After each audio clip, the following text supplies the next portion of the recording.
Okay, well, don't be surprised if someone pops up and says that, yeah. Okay, are you someone that procrastinates a bit? I do, yes. That's for a Yeah. fact. You're correct on that.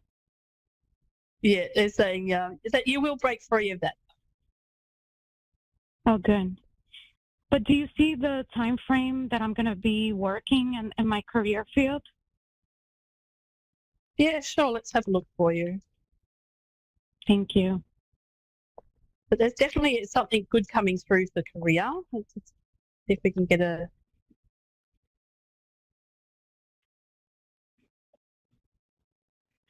Okay, the Ten of Fires is saying the need for balance in your life. You're working a lot of hours in your current job? No, I'm actually working, less than part-time now. So but it's not in my career field yet. Yep. Okay, I'm just going to use my pendulum to see about your career. Any of the career opportunity. Yep. Okay, I'm getting September, end of August, early September for the career opportunity. So probably about a good 6 weeks away still. I'm sorry, can you repeat that? We're about 6 weeks. I'm getting around the end of August, early September for that career opportunity. Oh, okay. So like the start of my career. Okay. Yep. Yep. There's a beautiful opportunity coming through for you. Oh, what did it say? An excellent opportunity presents itself. Happy news about your career. But there could be you might need to learn something as well. They're saying it could be a bit of study, whether it's a new computer program or I don't feel like it's a huge study, but I feel like you will have to learn something new within that position. Okay, but it's not going to be like a major issue at all. Oh, no. This is going to be presented to you.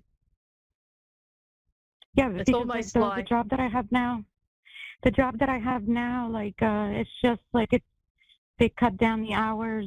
It's less than part-time, and I'm actually looking for another job in the meantime, temporarily until I get in to the career field, So, this is going to be more career, more hours, more money.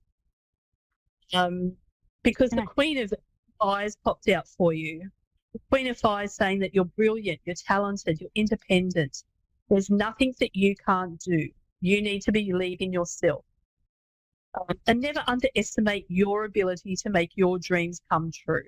This is about the law of attraction and manifesting and you are the creator of your reality. So what you're focusing on, what you're thinking about is what you're bringing into your life. So make sure that mindset is nice and positive and focusing on the things that you want to bring into your life. Yeah, no, I just want to be happy, like start working in my career field, make more money, and be more stable. Just a little bit longer to wait. Yep. Just about September. But moving, late do you August, see early me moving September. Okay. But do you see me moving out from the place that I'm living at, or someone else? My partner's going to be moving in with me. Let me just ask, won't be a moment. Thank you. Okay, I'm getting he will move in. He will make the move to you. Oh, okay. So like before the end of the year? Yeah, I'm feeling that you're going to get settled in this career and you're not going to be able to move. So he's going to be the one that's going to move to you. Okay, so I guess he'll probably be selling his home. I mean, he's thought about it, but I wasn't sure if he was really ready this year. For you on the first card that popped out. Yep, a new home, and I feel like it's one that you'll both share. Okay, so the current one that I'm living at, we're going to share. I'm not sure about that. Just a moment. No, there's a new home altogether. You're staying in your city, if that makes sense. Okay. So you'll move out of your So place, he's going to move out of his place, and you'll find a neutral place together. Oh, okay. That sounds good. Yeah. I've had And an everything looks awakening card good? pop out. Yeah. Awakening? So I've got two. Yeah, awakening card. It's saying an awakening where you see things in a whole new light. And I feel like you're going through a bit of spiritual awakening, and you're just going to start to see things that there's more to life than what we can actually see. That the spiritual world is alive and well, and I feel like you'll get quite interested in the spiritual world and just delve in a little bit. So don't be afraid if that happens. Oh, no. I won't. And you know what? The last card that's popped out for you is the Four of Fire. So much to celebrate. Send gratitude to the divine, and there's peace and contentment in your personal life as well. So this is all.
listening to A1R Psychic Radio, Earth's #1 psychic radio network, and watching Moonstruck TV, Enlightening Television. Welcome. Time for the Eleanor Grace Show with Eleanor Grace. Eleanor Grace. Live from GraceDestiny.com. Connect direct. In North America, dial 888-454-2751. In London, 20-3519-2158. In Sydney, dial 02-8488-3147. Or online, contact us through our Facebook page, facebook.com/psychic radio. Or one of our websites, askoneradio.com or moonstruck.tv. This is the Eleanor Grace Show on A1R, the Ask One Radio Network.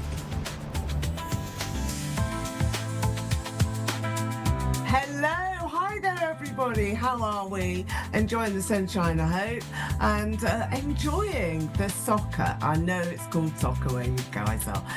So I'm Eleanor Grace and I'm here waiting to connect to you, and we're talking about love, romance, and that wonderful strawberry moon. That happened yesterday on Monday the 29th. You'll have to let me know if anybody saw it in the sky. Such a beautiful, beautiful moon that we had, and this signifies great changes here for everybody. We've also got a Mercury retrograde that's happening at the same time, so that's been something to contend with. And I wonder if you're all aware of that while we've got this wonderful strawberry moon, which allows us to make new plans, it's a new moon, and that means that we can put down some of our goals, what we are wishing for, what we really are hoping for. And I've got a couple of crystal balls here with me today. This one is my purple crystal. It's a beautiful crystal ball, and I brought this one in today purely because we've got the strawberry moon.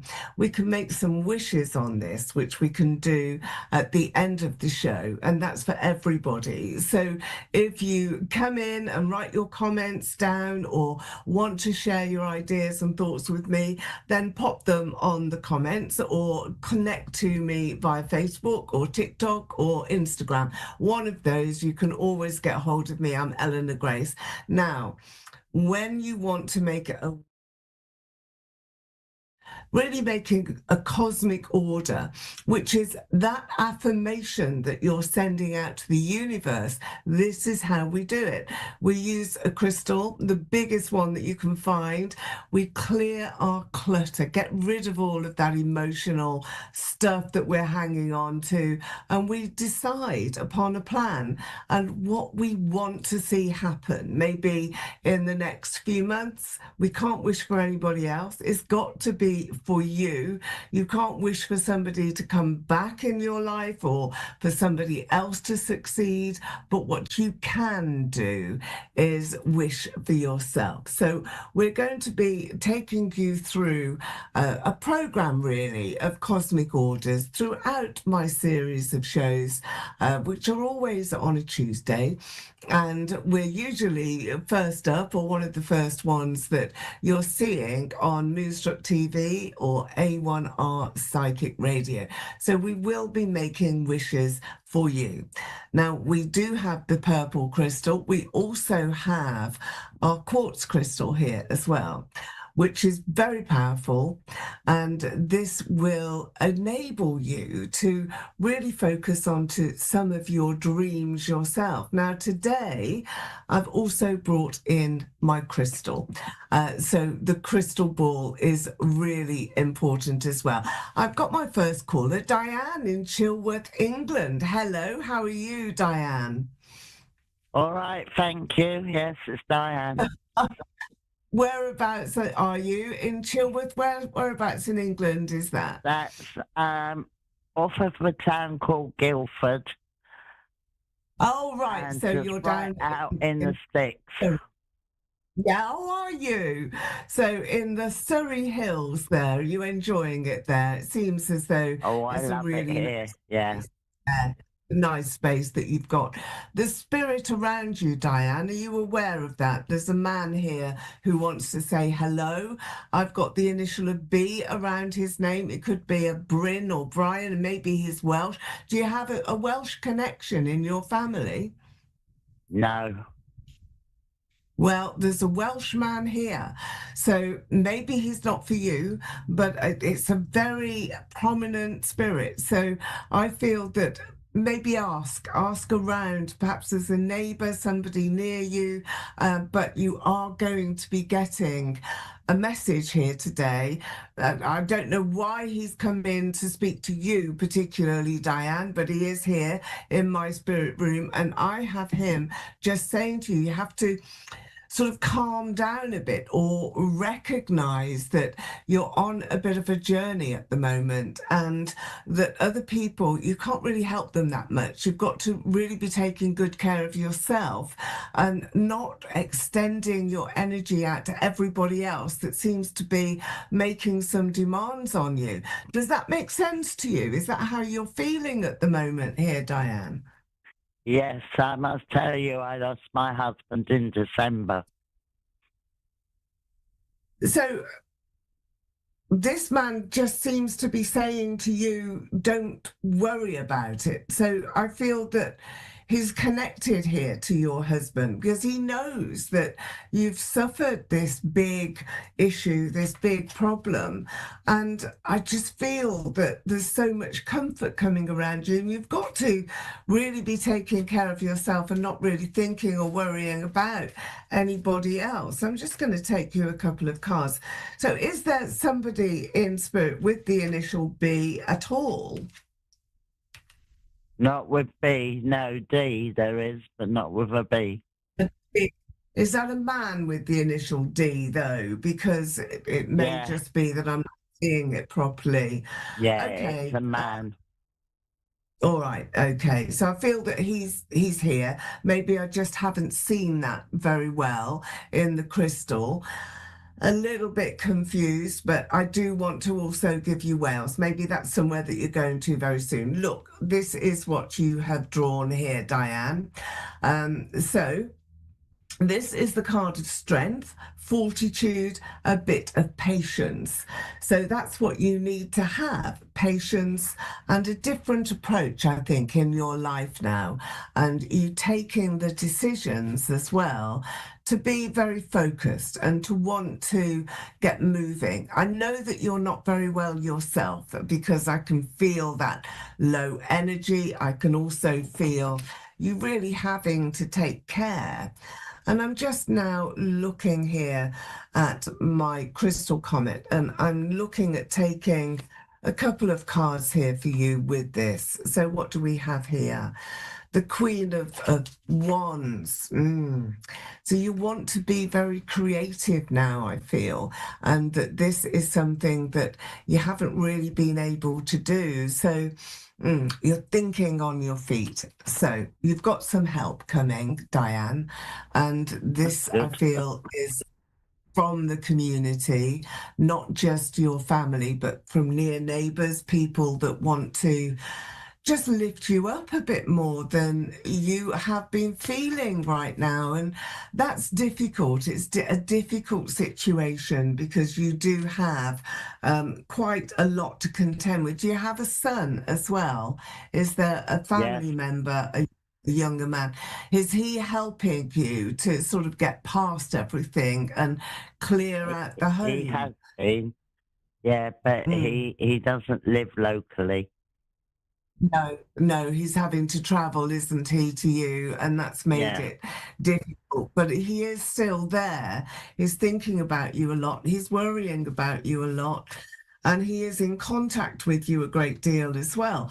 So whilst he might not live locally, he's going to be doing as much as he can to bring that support in to you. And I want to go to your neighbours because I do feel that they are very much a part of the plan here for you to be able to manoeuvre your position. Four of Pentacles here. Do you feel a bit stuck financially? Do you feel a little bit stuck here with money or with assets, resources, having to manage things differently? Because I've got you throwing all sorts of balls up in the air now, and it's not easy. Is that because I've had a few falls, I feel frightened to go out the house. So with your finances, are they also precarious? Are you feeling that you can't manage those either? No, that's all right. They are at the moment. Right. Okay. So you will have a decision to make. Okay. This is what's crossing your path. I know that you've got security around you right now, but you will be thinking about what you're going to do, I think, and how you're going to take your life further forward. What's coming next? I think you're making those plans as well, and you will have to organize things in a different way.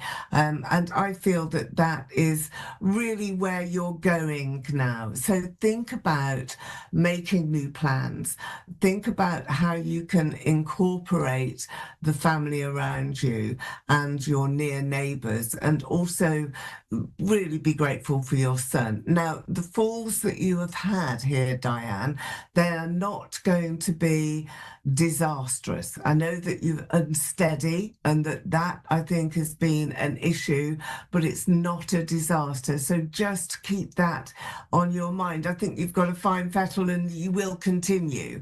I don't see you coming to the end of your life anytime soon. I think you've got a lot more life in you. So keep positive, keep thinking about how you're going to plan finances, but there's a different care element that's coming in for you. I don't see you always staying where you are, even though it's a beautiful village and, you know, it's a lovely spot where you are. I feel that there's something else that you're going to have to think about and consider, and perhaps make a small move or an adjustment, but other people are going to help you and they'll be caring for you. So I'm wishing you all the best on this journey, because it's been a hard one, and I do feel now that you're coming into your own. Join me if you can on TikTok just after my show here on TikTok at 8 o'clock, so we can perhaps sort of discover a little bit more from you there, and that's on Eleanor Grace Destiny. So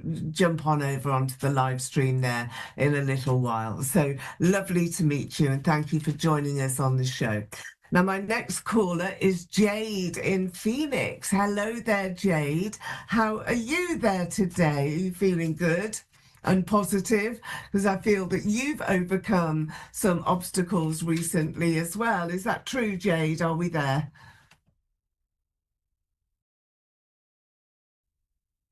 Okay, so we're just getting Jade coming back in now. She's been waiting patiently. Now, I want to show all of you here this card. It's the card of the crane. I'll show you this because it's really very relevant. You can see the beautiful strawberry moon here at the back of the crane picture. So we do have this lovely, wonderful visual, and we've got the crane that is really here. Now, when we have the crane, this is telling you to be fairly secretive, I think, in your approach to life, and to really have that sense of living life to the full, to being able to be full on and to take the appreciation that is very much here with the crane card.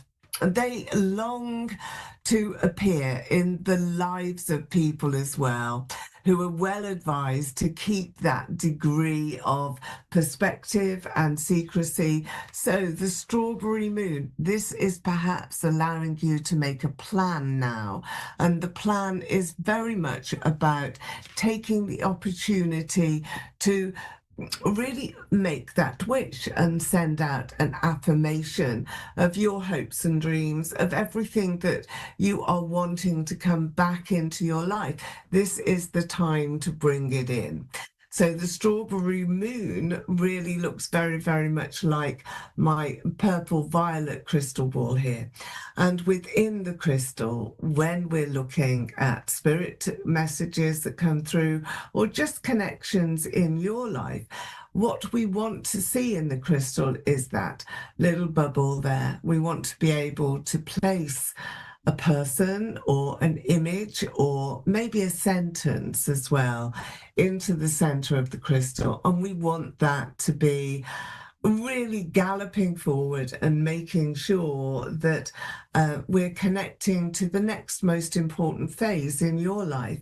And this happens in a reading when we're taking maybe a few cards. We've got cards that we use as well. They trigger images. But the psychic connection is all about having that gift to see what is happening next in your life, where you are going to, what your plans may be, how you're going to reconnect as well with relationships, how love is affecting your life too, and how you can be more fulfilled as a person with your career, with what you're doing every day. Maybe that's a sport, maybe that's a really big hobby. Do you help other people? Are they helping you? And how are you feeling satisfied in your progression in your life? And you have to really look for those marvelous elements that just make everything a bit more of a dream, and that dream becoming a reality. And when we wish hard enough and when we focus hard enough, then we can see exactly how those elements come into our life and how those elements are making us so much more aware of all of the opportunities that we can be presented with.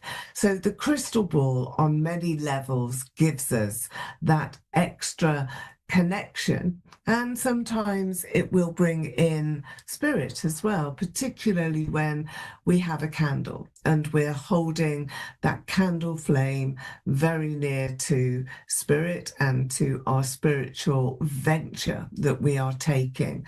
So we're just popping the candle flame here right into the center of our screen here.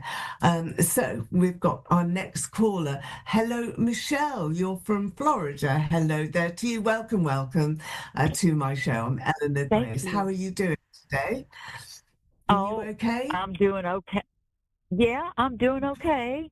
Oh, I great. just wanted to see. I'm so glad you got my phone call. And should I ask the question now or wait? Yeah, you can ask a question. Go for it. Do go for it. What would you like to say? Whatever you see on love. I'm fixing to go on a trip with Larry. For the 4th of July fireworks. We're gonna go camping, and then we're gonna go see the Blue Angels in another week.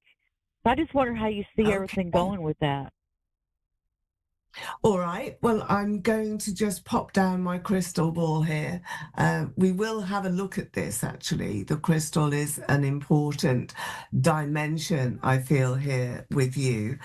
But you've traveled far to get to this point here, Michelle, with Larry. There's been a history, I feel, and that you've had your own journey, he's had his, and now there's a meeting of minds almost together, and you've forgiven him already for something, I think. So did he let you down? Was there a mishap or a mistake or miscommunication? Because I feel that's already been and gone, and this is now time to repatriate, to reconnect, and to get everything going back on track. And I feel that this is really good. You've got the 10 of Pentacles. This is your first card. So it's the completeness, it's the complete picture. You're on a strawberry moon this week as well. So I feel that by the time you're getting here towards the end of this week, you're really at a point that you can celebrate. I know it's the 4th of July and that is big, big moment. However, this is now taking you into a different realm because you've got the Ace of Cups. The Ace of Cups is being drawn for you. That is love that is actually being offered to you. So I want to just check on that and ask you that question, Michelle. Did you feel a bit let down, a little bit let down previously from Larry? Yes, I have. He did drugs, and it's not like he really went to the street. He was prescribed them, and he, Right, okay. he wouldn't give them up. So I ended it, and we've been split up for like 2 years. And so I'm just kind of, we're slowly working back into it, So I'm just kind of wondering. It's a tricky one, isn't it? Because I felt that big letdown, and then this is a time to really get things back together, and you will, because he wants to. He's got the love for you. That isn't going to be an issue, I don't think. I think the issue between the two of you is whether you can trust him and whether that is a willingness on your part, because it's so hard to get that filtered through in the correct way. And it's really, really tricky to understand the right sort of progress that you can make. So he's offering his love to you. I don't doubt that. He will do that. And you've got the 5. So yes, at times you're going to take it, and then at other times you're going to say, well, I don't know. So the Blue Angels here, what are they saying to you? You have to negotiate. You have to really compromise together and decide upon your own boundaries. And once you can set those markers, that's when you can really start to trust him again. So I feel that what you have to say is, look, I want everything to work, Larry, but this is what's got to happen before that can be absolutely connected. So, do you understand what I mean by boundaries? It's like your terms and conditions. You've got a contract between you. You want to make it a good contract. You want to make it work, but it can only work based on X, Y, Z. That's what you have to say. Let me ask now what it is that you have to demand from him. And I don't think it's a big demand. I don't think it's excessive, but I do feel that it's necessary. So, firstly, does Larry have a younger male in his family, like a son or a brother, younger person that he's listening to? Who is this person that he's listening to? There's a guy that he works with who's actually his boss, but he's an alcoholic. Okay. But I think he listens Right. to him a lot. Yeah, okay. So he's got to be moved out of the picture, okay? Difficult to do because he's working with him and it's a boss. But if there is any way that you can say to Larry, look, I'm going to give you my whole world, my whole heart, only if you can get another job somewhere else. Remove yourself from this character because his influence is too bad. It's too difficult. You can't compete with it because he's also dependent on a drug, an alcohol, something that he's got to take to make him live his life. And that's what you've got to get rid of now. You can do it. I've been told here you can do it. You've got the King of Wands. So there's a new job, there's a new post for Larry. He is going to listen to you as well. He won't like it though. So gently with this. And you've got such a gentle voice. You can say this easily. You can engage with him easily. And you can make that happen here, Michelle. The next card, wow, this is fantastic. You've got the Wheel of Fortune here. This is your card and how you are going to make sense of it all. And I feel that you've got to take that risk a little bit. You know, you've got to say, well, okay, I understand what you need, but I'm wanting as well for you to understand what I want to give you. And that is love. You want to give him your love. You want to be able to say to him, let's make this promise together. Let's see how we can develop together. I feel that he suffered a loss, big loss in his life. So I'm taking an oracle card from the angels. Maybe this is what the blue angels will say to you as well. Okay, this is fantastic. Okay. Communicate clearly is your card. All right, this is from the angel oracle. It's communicating clearly. So that means you're setting out some boundaries. You're asking Larry to consider having another job, getting a new workplace. He's talented, he's skilled, so he can. It's not impossible. And for you to communicate very clearly what your expectation is. And he will listen to you. He will listen because he won't really have a choice. You know, you are a strong-minded lady and it's a good job. It's a good thing. And you also have to be thinking about your happiness and what you want out of life. And you don't want to really have a person who is so dependent upon you that you can't breathe, that you can't live and enjoy your life. So you need to have that freedom to be able to put down your demands. Does he live with you, Michelle? No, he doesn't. He lives about 2 hours away. All right. Of course, he's got some friends too that I feel like encourage him, doing the drugs. Okay. I don't know if Yeah, it's the his boss or if it's his friends, Yeah. Well, it's going to go well when you meet up, and it's a great romantic time. And he's offering you a great deal of love, and he's coming to your home because I see him in your home. So maybe think about this a bit more.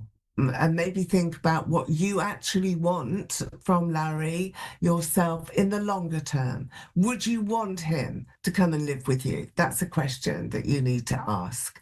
Would you want him to come and be with you more permanently if he can remove those difficult influences, get himself a different job with a different person who hasn't got those issues to contend with? Would that be something that you would want? Or are you just considering this situation as a holiday, as a companion, as somebody having a bit of fun with, living some time with every now and again? Decide what you want first, Michelle, because you have the power and you have the intention to actually set those goals and those boundaries, but also to have your wish. Now, which one is it? Is it the first one where you want that longevity with him, or are you really thinking that it's a bit more comfortable for you just to have a holiday, see him every now and again? What's your preference right now, Michelle? Well, right now, I want to take it slow, but in the long run, I want a mate that wants to be with me and do things with me and Yeah. be with me all the time. You know what I mean? And be your companion and be the person that you want to love back. Okay, let me see what you have here. 9 of Wands. It's a difficult pathway with Larry. It's not an easy one, but it's able to succeed. Feel that you don't want to be deceived either. You don't want to be sort of lulled into a false sense of security, do you, Michelle? You want to know up front what is his plan, what is his intention. So going back to the beginning again, which is sometimes what we always have to do when we're in a close relationship. This is what you're being told to do now. So have the conversation and really try to get to those feelings, those emotions, because I feel that Larry's intention is to be with you longer term. I feel that that's really what he wants, but it may be the time now to actually ask him to admit that and to say openly, yeah, that's actually what I want. I want to be with you and to have stability and to have a better life than what he feels as though he's got at the moment. But getting rid of these dependencies is important for you to have what you want. So don't forget that either. And maybe go back to the beginning and set out your boundaries, set out your needs, your terms and your conditions, and allow him to respond to you. Give him some time to think, but being assertive is what the angels are going to be saying to you. You do have souls in spirit who are with you. There's a lady who is wanting to give you encouragement and to bring that perfect love and perfect harmony to you. And I feel that that's very necessary at times. It's necessary to have that sort of archangel, the angelic realm, come in and just lift you up and make you feel as though everything is possible and everything is powerful. So we're going to now blow a wish to you, and we're sending that all the way over to where you are and for your celebrations this coming Friday, 4th of July celebration, such a big weekend. So I'm hoping and wishing with all of my heart to you here, Michelle, that you have the most wonderful time and that you can gain those very important words from him to say, yes, I will make that commitment. I will try. And if you don't at first succeed, then try again, because I think in the long term, he's going to be there. Thank you for coming in and sharing some time with me on my show. I've been Eleanor Grace, and I'm going to see you here again next Tuesday at the same time. And I look forward to that. Have a wonderful, wonderful strawberry moon week.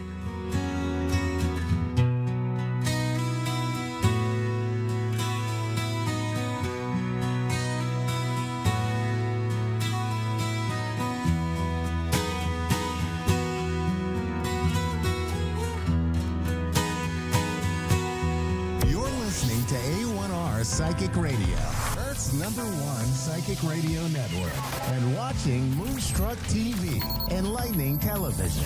Welcome. Time for astrology and psychic readings with Lady D. Lady D. Live from Lady D's PsychicParties.com. Connect direct. In North America, dial 888-454-2751. In London, 20-3519-2158. In Sydney, dial 02-8488-3147. Or online, contact us through our Facebook page, facebook.com/psychic radio.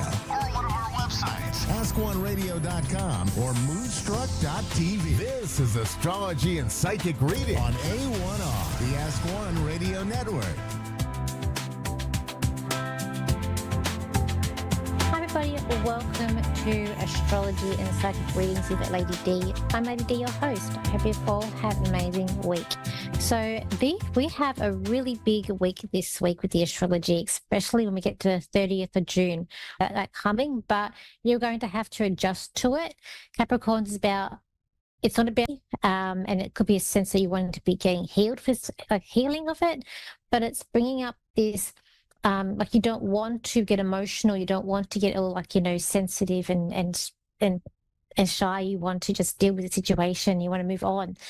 So, and then with this Jupiter in Leo, that's pushing you to being able to be social, be more creative, work from the heart. And it is wanting you to sort of go where you want to go with Jupiter in Cancer. And I did say on my YouTube that would bring house prices up, which it has. And then it's also it has been, like I know in Australia there have been some government schemes to be able to be more affordable housing as well.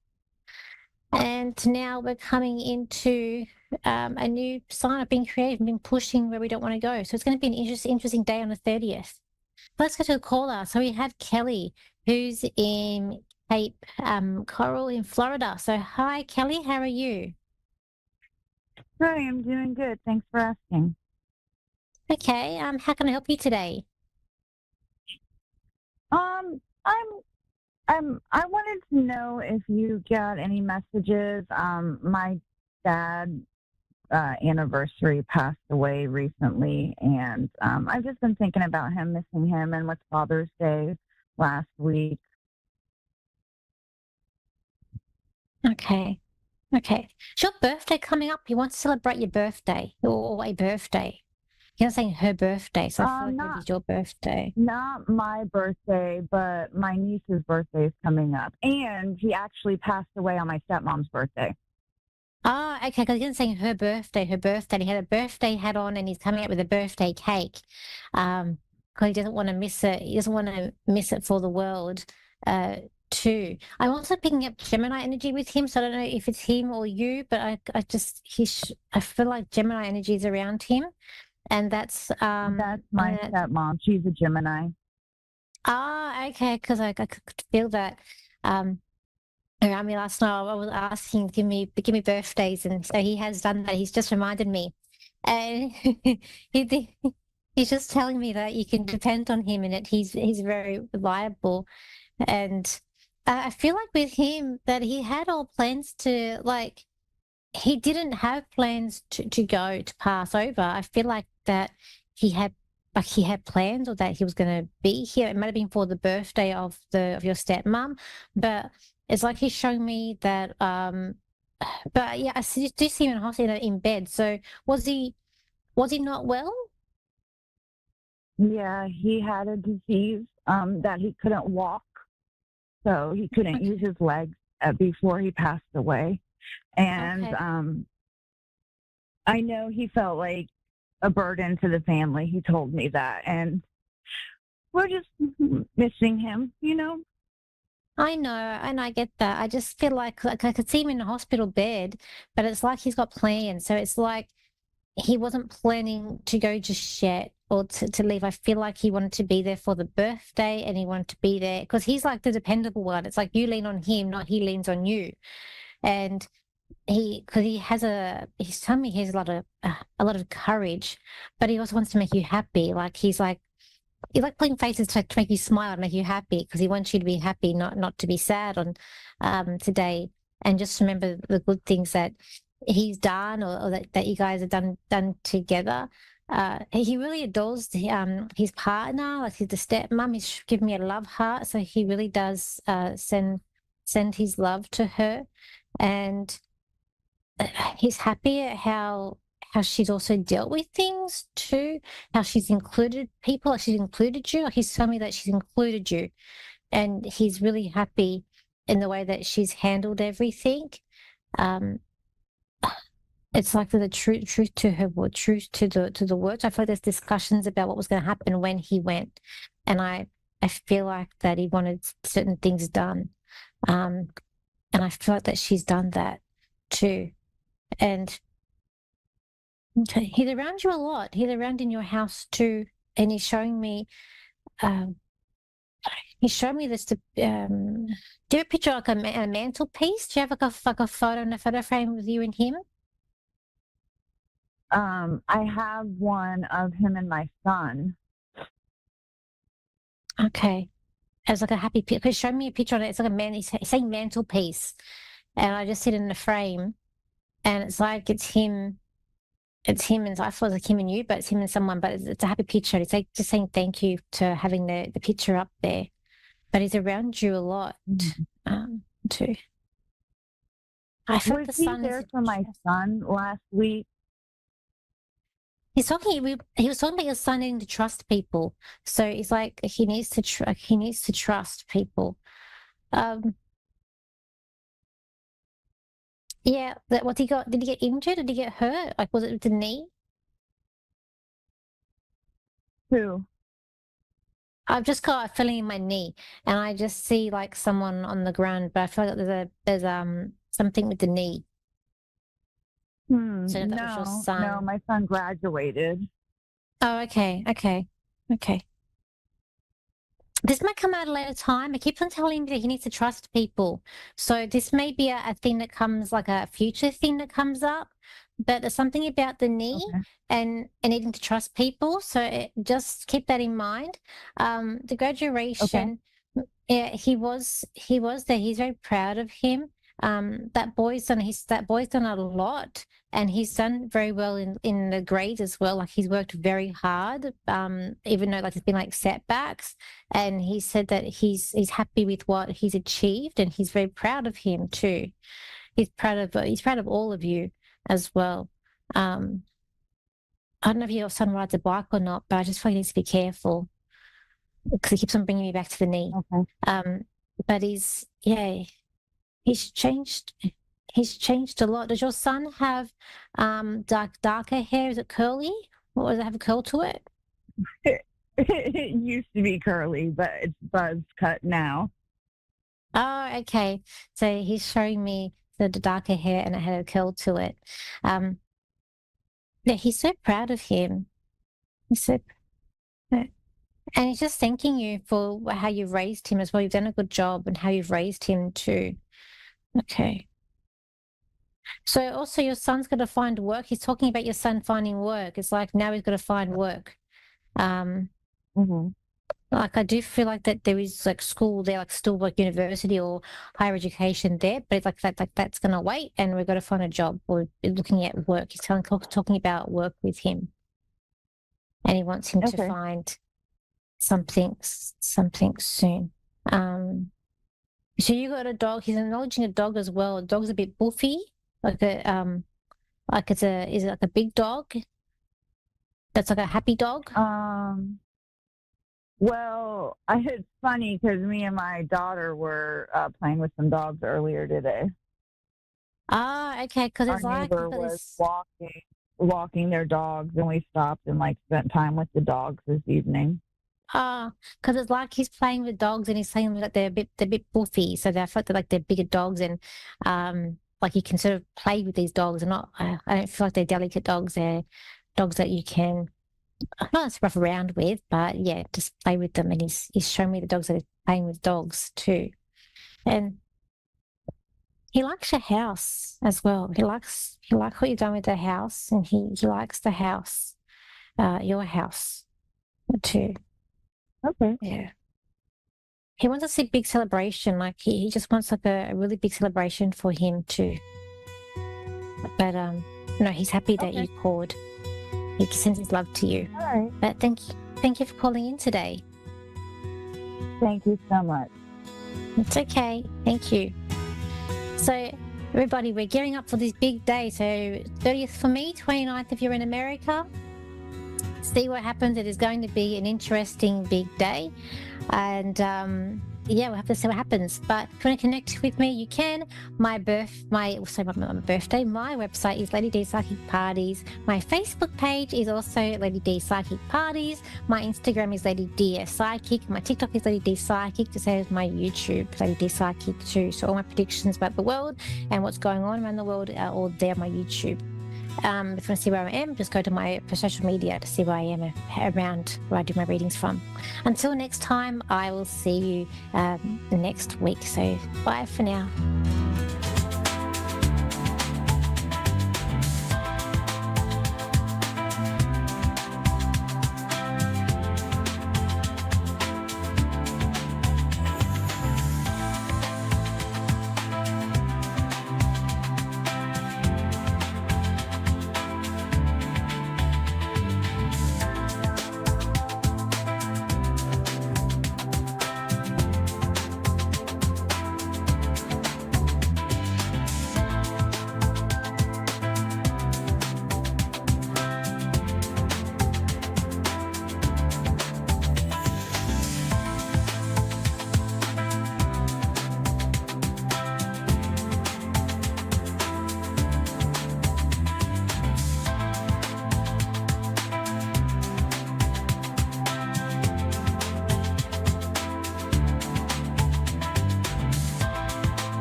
Psychic Radio, Earth's #1 psychic radio network, and watching Moonstruck TV, enlightening television.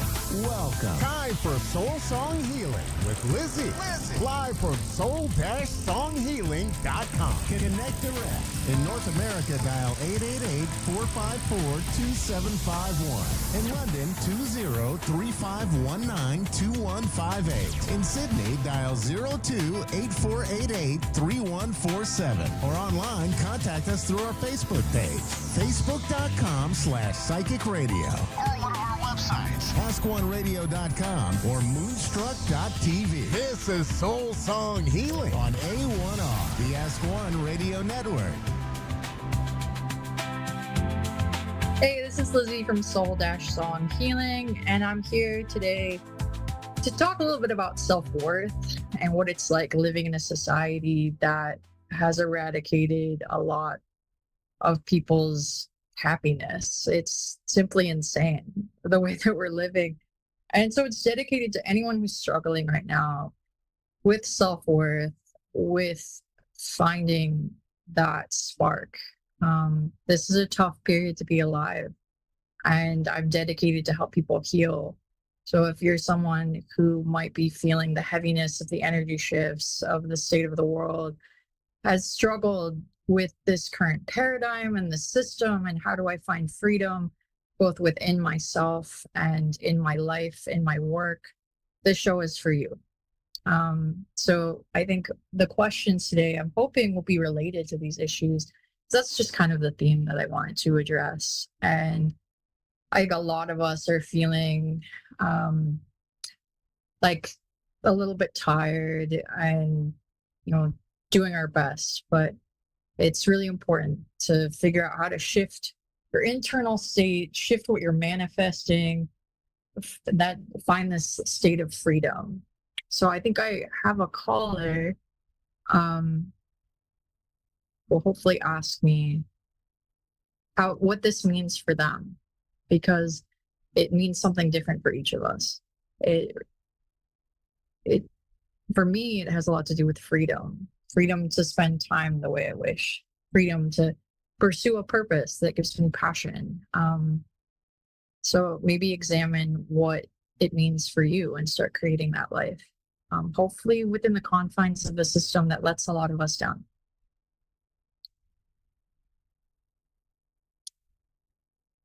And do we have a caller?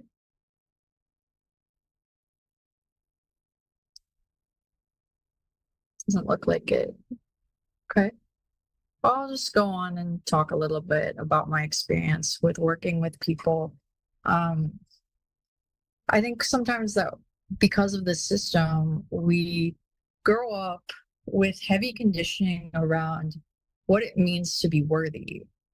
And that can be very conditional. It can be about what we're taught by our parents, by society, about achievement. It can be something difficult to attain. It can feel like a moving target. It can feel like we're going uphill, and that no matter how many mountains we've climbed, we've never really made it. Okay. All right. So have a caller here, hopefully has some questions about this. A caller.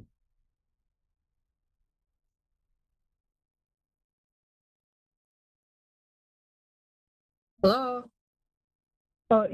Yes. Hello. Hello. Do you have some questions related to this topic? Yes. So about the self-worth part, it does feel like that no matter how much income you make, it doesn't what's it called? It doesn't make you necessarily feel any better or happier, or even if you accomplish things or make more income, it's not like your parents or friends are necessarily proud of you. So it's like society has conditioned us to feel happy with our physical achievements, but now I'm starting to question that, does that actually even bring us happiness? And now I'm trying to find what's that calling and soul clear that brings me happiness and fulfills me from within. Yeah, I mean, I think that's really important for each of us. And you may have multiple purposes. So let's ask about that. Like, what's your soul's purpose? For like, what did you come? In terms of career, I'm seeing a few things for you. The first message is about feeling very isolated, and they want you to feel connected. There's a big message of like, you don't have to do this alone, if that makes sense. And they want you to be around a team. And it's also, there's a light-hearted message surrounding it, which is kind of like, you can try different paths. Now, your spirit guides are warning me that they want to tell you that if you pursue being an accountant, you will be very unhappy. Does that make sense? Yes, because my parents kind of want me to pursue something that's more corporate, but I know that that wouldn't fulfill me and I wouldn't be happy. And that's not what I'm meant to do. I feel like I'm meant to do more like creative things. And one of them could be with music, and also just like working within groups within a like-minded creative field. I even thought of one-on-one coaching, because anything from the traditional route won't bring me happiness at all. Yeah, there's a big sense of being stuck if you choose the path that your parents have carved out for you. There's a push to find your people. I think more important than figuring out your career, it's like, go find your community, go be around people. They're saying you're isolated and it's been very challenging. They're also talking about you supporting businesses with skills and technology. So like what I see, like you might be working with spiritually based businesses, helping them kind of get off the ground because you have these skills, and then like carving out your own life purpose. You're also you're a bit of a writer.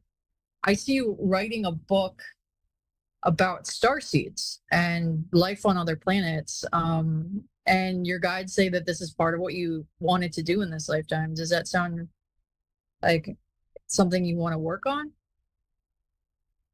Definitely, because even when I was in my younger 20s, there would be times where I would even sit down and read books. And when I would read these books where I felt like they really resonated, I also would have a lot of opinions on that. And I would also, like, it would make me question things, but also wanting to provide further information about it. And I've always felt like I could write and express stuff that could help people. And even from reading other books, and this one book about healing, it did teach me things. But then what I've noticed is that even a good amount of these books that I read, I felt like there was like, it's as if there was information or knowledge missing. Like there could have been more to that book and more to the expression of it. And I feel like I'd be able to provide more of a, what's it called? More of an effective description and more of a description, more of a better way of explaining things within a book, and especially on these kinds of topics as well. Yeah, I'm getting that you're actually channeling this information from other lifetimes, and that you have an incredible gift for expression. But there's a big message that you need to find your people, that they're not that far away. But there's this message of when you find your team, because you have a team here that you're meant to work with. You're not meant to do this all alone. I mean, maybe the book is more of a solo project. You're going to know what you want to manifest from there. So you're actually it's going to be very healing connection. They're also saying that you need to eradicate some of these beliefs, rigid beliefs, fear-based beliefs around money, about who you're supposed to be. There's this ancestral wound that I'm seeing, and this is something we could work on healing. Basically, your ancestors believed that money was something you really, really had to work hard for and you had to suffer for. So when you heal that, you can attract abundance. But I'm seeing you being abundant and having this knowledge and writing this book. Let's see what else they recommend here. It's really like, it's a message about healing all the things that you were taught, so that you can actually believe that this is possible. So sometimes it's actually the beliefs that we have about it not being possible that keeps us from creating it. but you have really good ideas. You have a lot on your computer. I can see it. I'm not like looking into your computer, but it's just an idea for different projects, courses, and there are other people out there with like-minded ideas, and this is your passion. So there's a lot of reassurance coming through that you can create this other path, and that your parents, what they want for you is more fear-driven. It's because they want you to be secure, but that you will feel trapped and stuck, and that there are things you signed up to do that will be successful. So in the meantime, if you're working on the book, you can support other people in promoting their business and make money that way. You can, but I'm getting success as long as you are willing to put yourself out there and connect with the right people. Does that make sense? Yes, and I joined this Facebook group. This lady Katie created it, and it helps with digital creators and other things. I feel like if I even connect with them more, I could they would be able to teach me these things, and they would be a couple of them would be mentors to me also. And well, one of the best ways I would think is connecting with mentors in the area, because they'll explain the process of how to do these things and what achieves success. So one of our groups is $100 per month, and it's definitely, I think there would be a lot more value in that than what the cost is also. And yeah, I think finding your people, whether I see this image of you and you're doing the tech for a big conference, and this is some kind of spiritual event, but you've been in this role for a while. So they're showing me kind of what happens on your timeline, and you're kind of behind the scenes for a bigger team that's ushering something into the world. And you're very happy in this role because you're working in a team with people you trust. So the main message, if I had to distill it, was you need to break out of isolation. You need to find your people. You've been thinking about traveling, and they're like, go meet people, because it's going to help you figure out what you want. And you already know, there's this message that you already know that what you don't want. Does that make sense, Sonny? Yes, because as I got older, I started to have more clarity about what I didn't want, and even the career or job that I didn't want. And around this age, I'm starting to understand and learn more of the things that I do want, especially within career-wise, and even that could be friendships also. And part of the soul contract talks about sometimes what happens is that you manifest the things that you don't want. So it teaches you how to manifest the things that you actually would want. Yeah, I think that I would love to help anyone who wants to shift their lives in whatever way they feel stuck, whether it's career or internally, emotionally. And I'd love to hear from you at some point. My website is soul-songhealing.com. And yeah, I really believe that you can shift anything, create the life of your dreams, but it does take some trust with the universe and putting out the right energy. So yeah, I wouldn't be too worried about manifesting what you don't want, because if you put out what you want with love, then you'll manifest that. So you're on the right track. Yes, and also working with you and like-minded people, I feel like they help in a lot of ways, such as the healing aspects, and also overcoming those limited beliefs, and also even among other things. So it's when you're I think when you're working with people, you go a lot further, because for a lot of times I was trying to do things on my own, and that could have prevented me from learning a lot more. Yeah, you need to find your people, and I'm not getting it's going to be hard. It's just that it's been a long time.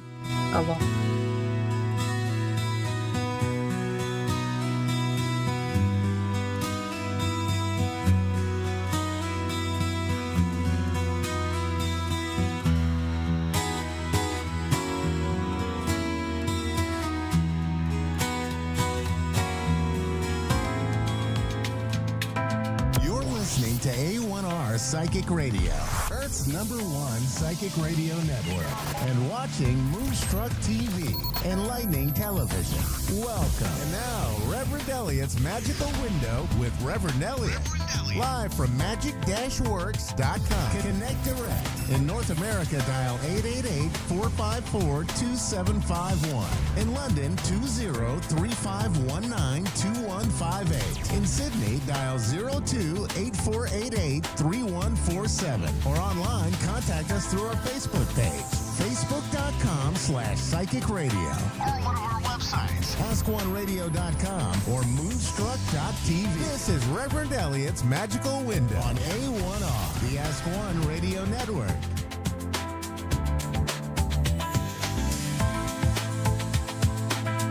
Greetings, fellow seekers of truth, wisdom, and light. This is Reverend Elliot coming to you live from the city of New York, where I think the Soviet troops are just outside the bridge. So I don't know.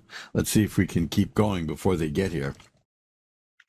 This is an interesting little city that's going through a revolution that nobody notices because it's all in some guy's mind, you know. It's just very funny to me that these people are trying to take the capitalist capital of the world and turn it into Leningrad. You know, to me, it's just, I find that very funny. But it won't affect you and me. We'll still get together every Wednesday at 11 Eastern, 10 Central, 9 Mountain, and 8 Pacific. Don't forget Pacific time. I don't want to leave Governor Newsom out. And we are going to spend the next hour looking through the tarot and taking calls from around the world and see what we can do to shine some light on things that are going on in people's lives. I've got a couple of things I need to talk to you about first, and they're very nice things, by the way. This is a fascinating shaving brush in the shape of a skull. I don't know if you can see that clearly enough there. And I was lucky enough to get my hands on one of these. And I put a thing up on Twitter saying that tonight I'll explain how you can have that. That can be yours if you want it. All you need to do is, I mean, obviously, if you're interested in a shaving brush, obviously you use shaving soap. And as you know, because I mention it ridiculously a lot, I make my own shaving soap. I was compelled to do that when inflation during the last administration kicked the price of manufacturing cheap shaving soaps, and I don't mean cheap, I mean inexpensive. That's a hideous vernacular, isn't it? So that the 3 really top affordable shaving soaps went out of business. They couldn't. These people who don't understand business don't understand profit margins. I'll give you an example. By law, we have rent regulations here for about 1 million apartments. And people keep trying to take that to court and say it's an illegal taking, and it doesn't work because in exchange for that, the building owners get something. They get a guaranteed, and now listen, if you're in business, this is going to blow your mind. They get a guaranteed 7.5% profit margin. See, and if they don't get that profit margin, they can raise their rents. But there are people who think that that's a lousy profit margin because they don't understand business. I remember I told this once to a restaurant owner, and he just looked at me and he was silent for a moment and said, "I would kill for a 7.5% profit margin." You know, so it's a good deal, you know, but people don't understand that. You know, they're talking about, freeze the rent, the evil building owners. They use that feudal term, landlord, which I despise.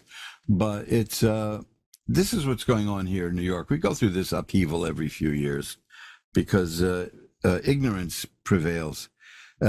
Grocery stores, for instance, work on about a 1 to 2% profit margin. Think about that one. I would never get into a business like that, but, you know, if that's the business, you know, you do it. So I'm in the tarot business, which has no overhead. So, my profit margin, I do away with it. I do, like today. I mean, everybody who calls to get a reading is going to be charged $85. Yeah, right. It's free. It's all free. I don't charge for that. I charge for private readings, and if a person says, "Well, I can't pay that," so what do you want to pay? I'm an interesting kind of capitalist. I don't let money get in the way. And I don't care. I'll do it free. I've done plenty of readings free for people, not just here on Ask One Radio, which it would be horrible if you called in and then you found you got a bill, right? No, this is completely free. And I know, you see, you're supposed to pay for occult work, and there's no reason not to. But if I don't want to take your money, you're not going to pay me. You can knock the door down and demand to pay me. If I don't want your money, you're not going to pay me. Obviously, there are things in life that I do not do for money. Making shaving soap is not one of the things I do for money, But anyway, we were talking about profit margins. The profit margin of things like Williams shaving soap was so low that when the inflation rate hit 9%, they couldn't afford to continue. Well, here's this. So I started making my own shaving soap. It was remarkably easy to do. It's a beautiful shaving soap. I have 4 different types of shaving soaps now. You can go to tiny.cc/ Mojo Soap, capital M, capital S, one word. But this skull shaving brush, which is like a $13 to $15 value, a badger hair brush, not synthetic. I will give it to you if you buy 6 soaps. See, that's the deal. You get 6 of my shaving soaps, which are not only affordably priced, but at eBay, where you'll find my soaps, make an offer. Forget the list price. Like I said, obviously, I don't do this for money. So if you want to pay less, and you'll get that free. The other thing is, since I only have one, that's going to be a problem for everybody else who may want one. But I also have this wonderful 3.5-inch button, which says, "I do it the old-fashioned way," and it shows a straight razor and a mug. And the mug there is the one I've been using for 50 years. Think about that. It's a United States bicentennial shaving mug I got back in 1974, in 2 years before the bicentennial. Gosh, and I can't believe that I still have it with me. So I just wanted to let you know that if that shaving brush in the shape of a skull interests you and you want it and you shave this way, get over to mojoacademy.org and look at the soap selection there, and then that'll direct you to eBay, where you can make an offer and pay what you want to pay, and I'll consider any offer. And then I will, whoever is the first person to get 6 soaps will get that brush. Everybody else will get that button, but even if you buy one, but I'm giving a little incentive.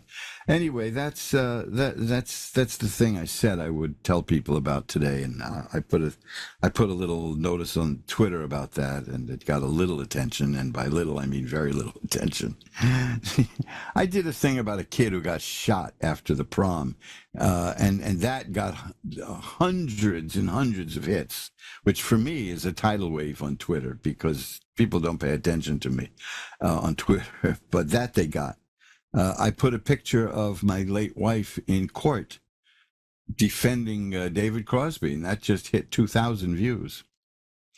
So, I make my presence known now and then, but mostly I do things because I enjoy doing them. I only made the shaving soap for myself, and then it occurred to me that other people might want it, and I started selling it. I mean, my base price was $4.99. Now, what do they look like? You see, they're like this. They come in a tin, and I'll show you, because those of you who understand how this stuff works will get it.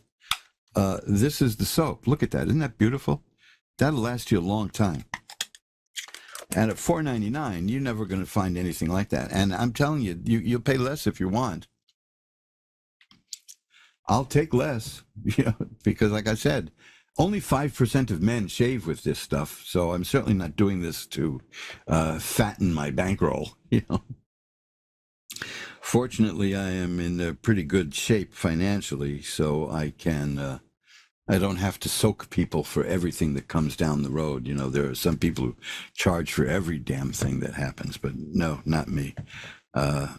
And again, that was a joke when I said, if you get a reading tonight, you'll be charged $85. First of all, I don't think I ever charged $85 for a reading in my life, no matter what, and I've cut, if you go to my website, magic-works.com, magick-works.com, and you want to get a reading with me, which I have been woefully negligent about doing because I've been going through, well, I guess you'd call it living hell. But I'm coming through to the other side, as the Doors would say. Look at my prices for a private reading and then cut them in half. Because ever since the inflation hit, I cut those prices in half. And I'm leaving it that way. Like I said, I look at me. Do I look like I'm hungry? I'm pretty well fed. So, this is, you're not going to believe this. You're going to think I'm pulling your leg. But this weekly appearance here is the highlight of my week. I get so much energy out of this. I have to be someplace very early tomorrow morning, and it ain't going to happen probably because I get so much energy that I'm not going to get to sleep tonight. So, I'll reschedule. I'm babbling. I know you can see that, but I just want to tell you, go to mojoacademy.org and look at the soaps there, the shaving soaps, and the page about shaving and my book about shaving. I did it today. I shaved earlier today using my own soap. Marvelous, just marvelous. You look at my blog, which you can find easily. Reverend Elliot's blog, just search for that. I've got a 2,300-word essay about a new razor blade. Yeah, I'm a little bit fanatical about this stuff, but it's manly. So I enjoy it. I do make a soap for the ladies. I know women do some shave work, leggies and all that, and I'm actually improving that. I have an improvement in the works, which I'll be announcing soon. But I named that after my wife, Sandra's Supreme Shaving Soap. And it has no scent in it, so it won't conflict with any scents that the beautiful ladies use. So you take a look at mojoacademy.org has a few pages there that you might find interesting. Among them is the Mojo Brothers Shaving Soap. Take a look at that, because that is a labor of love. That is truly a labor of love. I so enjoy making that and mailing it out. And I enjoy doing this. I've been reading tarot cards since, I would say, seriously, since the early 80s. So I never cease to be amazed by these cards. They blow my mind, that's, to use that expression. And speaking of, again, I showed you this last week. This is a gumball tarot. These are teeny weeny little tarot cards in here with a paper that you can lay them out on. It's a marvel. They used to sell those in gumball machines in the late 60s, early 70s at head shops. Now, if you don't know what a head shop is, you're younger than I am, that's for sure.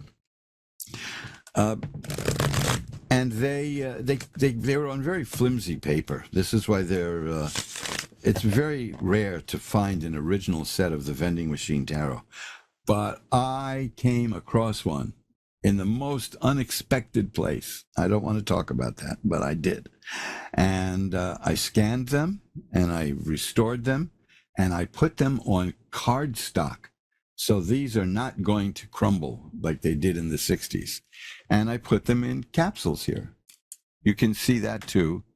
either at mojoacademy.org or magic-works.com. That's magic with a K, by the way, MAGICK. I just see, I spend my time making these things. Here, this is a calculator.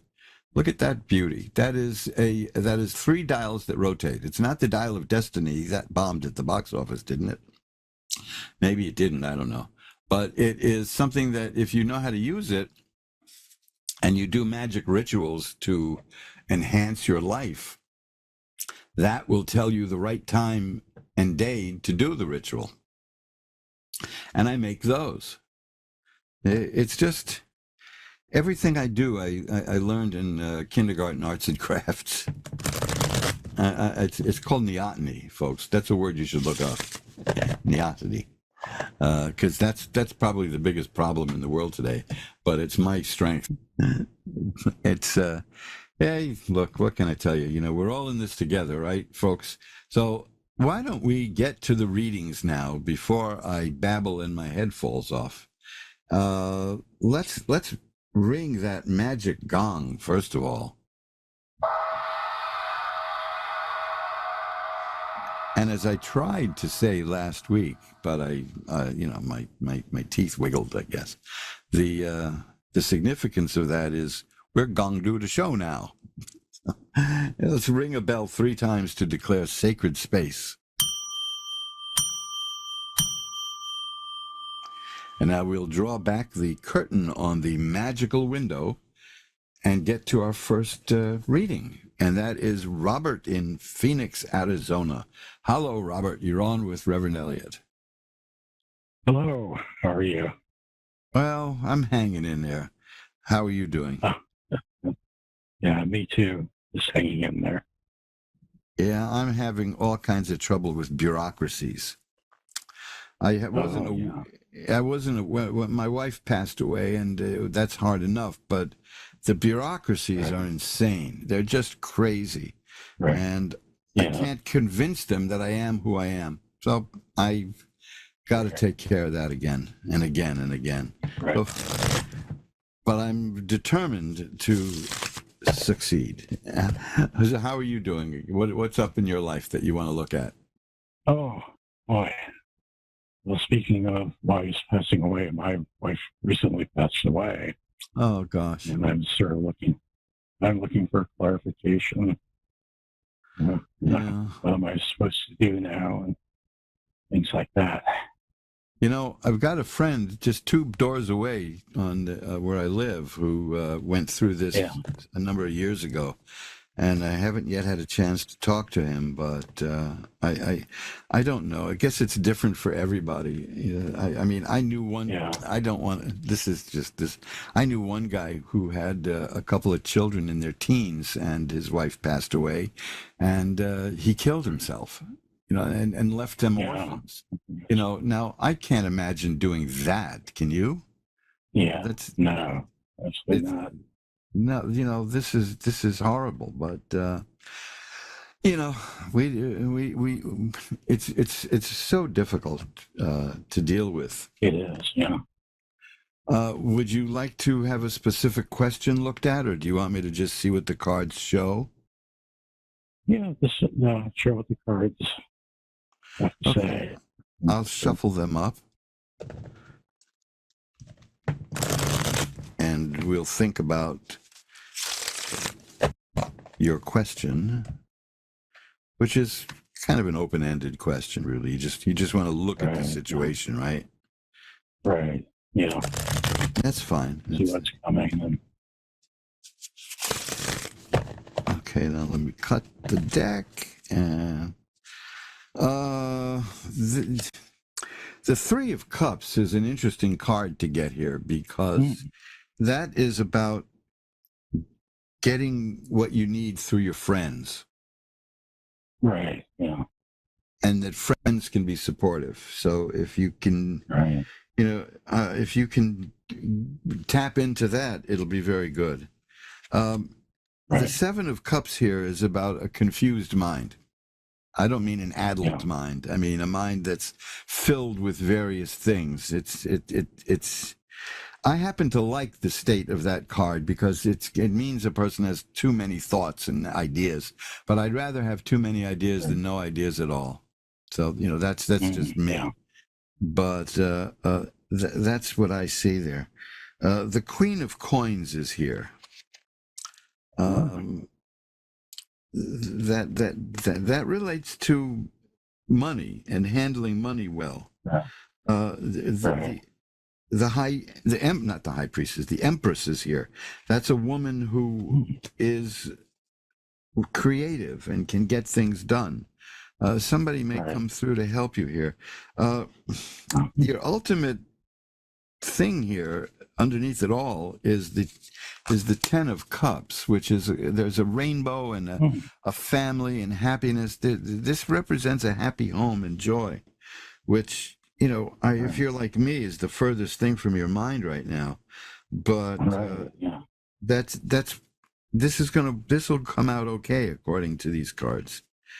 There's money coming. First of all, in my case, my Social Security benefits are going to go up, which is, whoopee, right? It's good news. Yeah. I'd rather have her back, but... Right, yeah. Yeah, I know what you mean there. The star is here. That's a card of hope and optimism. That's now, you see, these are the kind of messages that are like bromides. It's always darkest before the dawn. We don't need to hear that. I believe, but I do see things are going to work out well. The Ace of Swords is here now. That's fascinating because that will symbolize. I showed you that card. I told you about the card, the Seven of Cups, which was a kind of disorganized thought process, a lot of thoughts. This is the sword. The Ace of Swords is about the beginning of a new way of thinking. Right. Your mind is changing and growing.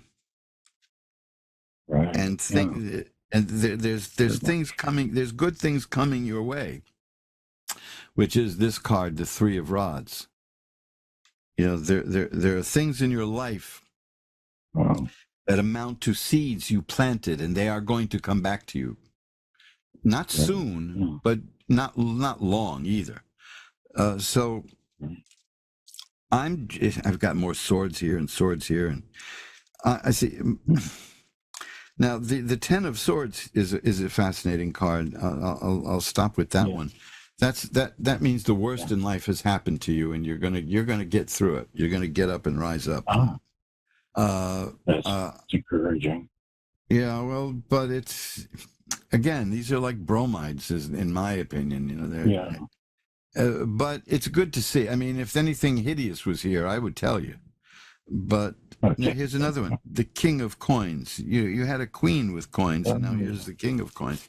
So there's money. There's definitely money in your future. Here's the Ace of Swords again.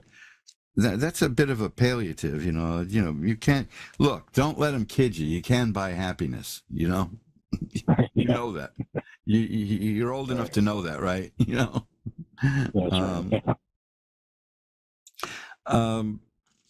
The Page of Coins. That's the physical appearance of money. So here's here's the message I'm getting, is from your what you're going through now. First of all, look to your friends for support. If you're fortunate enough to actually have friends, because this kind of stuff scares people away. Your mind is growing, and you're going to grow financially. That's what's going to be coming, and you're going to be quite successful shortly.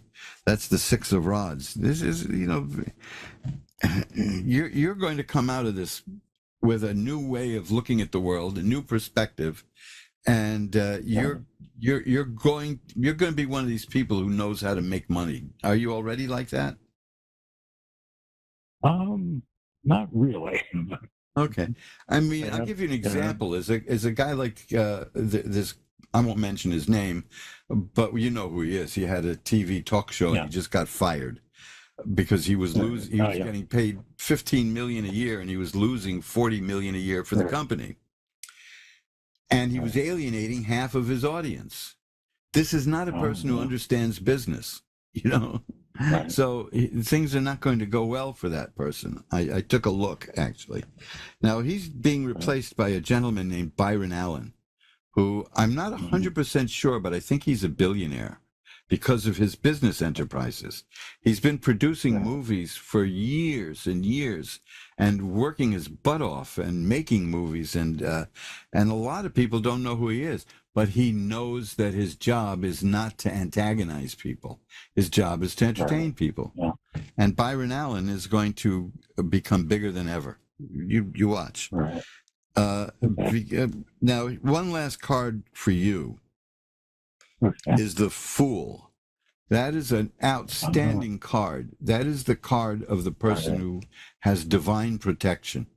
That is the card the Romani people consider the person who gets that card the beloved of God. So you're going through a cesspool right now in life. But you're going to come out. You're going to the Fool is holding a flower. You're going to come out smelling of roses. You know what I mean? You're going to do just fine. Here's the Judgment card.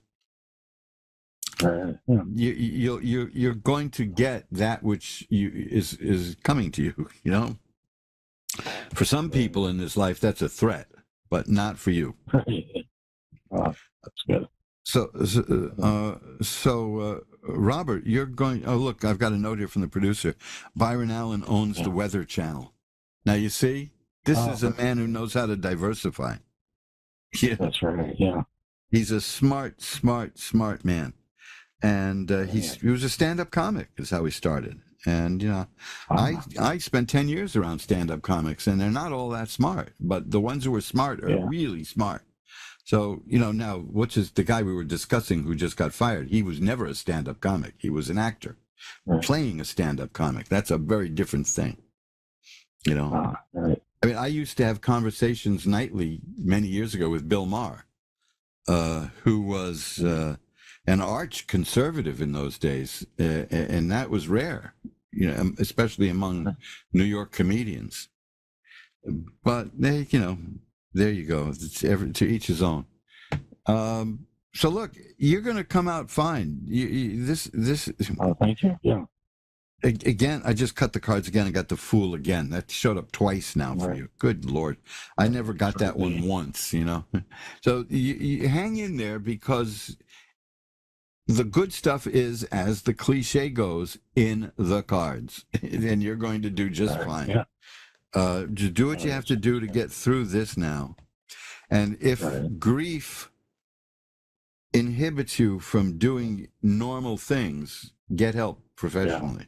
I mean, I've spoken to a person a couple of times to try to, you know, which is kind of odd because I'm an old man. And I was speaking to somebody like 50 years younger than me, you know, and getting advice, you know, and it's kind of odd, but you know, who am I to judge? She may have an old soul, right? So get help where you can if you need it. Don't be shy. You can send me an email anytime. I'm easy to find.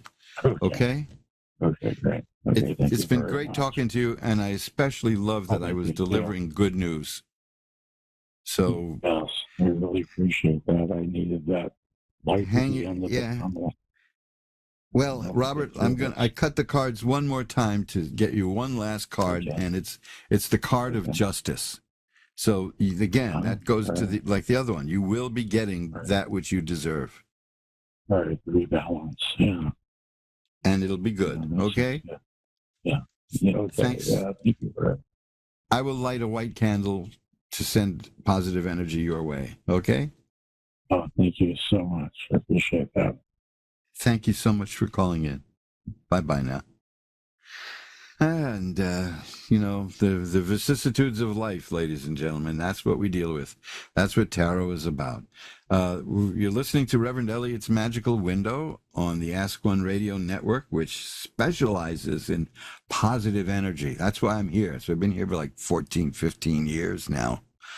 And it's ingrained in me, and I love it. I would do this every day if I could. But, we got to let other people do it once in a while, too. Let's go over to Minnesota for Genevieve. Hi, you're on with Reverend Elliot. Hi, Reverend Elliot.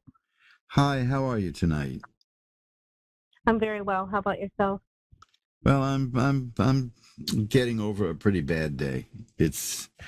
But I'm getting good vibes from everyone I talk to. So I really appreciate that. What can I look at for you tonight? Well, I guess I've been feeling a little stuck on my journey. I've been on a pretty intense spiritual awakening, healing journey for the last 5 years, and trying to build a spiritual business as a psychic empath and energy healer. Okay, let me stop you. Let me stop you right there, because I just want to let you know that when you get this off the ground, and notice I did not say if, okay? When you get this off the ground, get in touch with me, and I'll give you a page at my website. Okay, that would be great. To promote your endeavor. How's that? That would be absolutely wonderful. So maybe that's a bit of an incentive. Keep that in mind. So anyway, continue, please. He's been doing it 5 years. That sounds like a long time, but it isn't. It's right. Time goes by so fast. It does, and just in the last year has been probably the most intense out of the 5. I left a relationship with a very loving person, but the relationship was sort of holding me back in reaching for my gifts and reaching, to be who I am. And I guess lately I've just been feeling a little stagnant and a little stuck in the the love category and my purpose, and sort of kind of as I continue to expand and grow within myself, kind of losing sight of direction a little bit. Well, let me tell you what the cards have here. While you were talking, I pulled out some cards. The first card I have is the Ace of Rods, which signifies a new business endeavor. Believe it or not, these cards are right on the money for you. So it's telling me that you will get the business going. The King of Rods here tells me that you'll master that.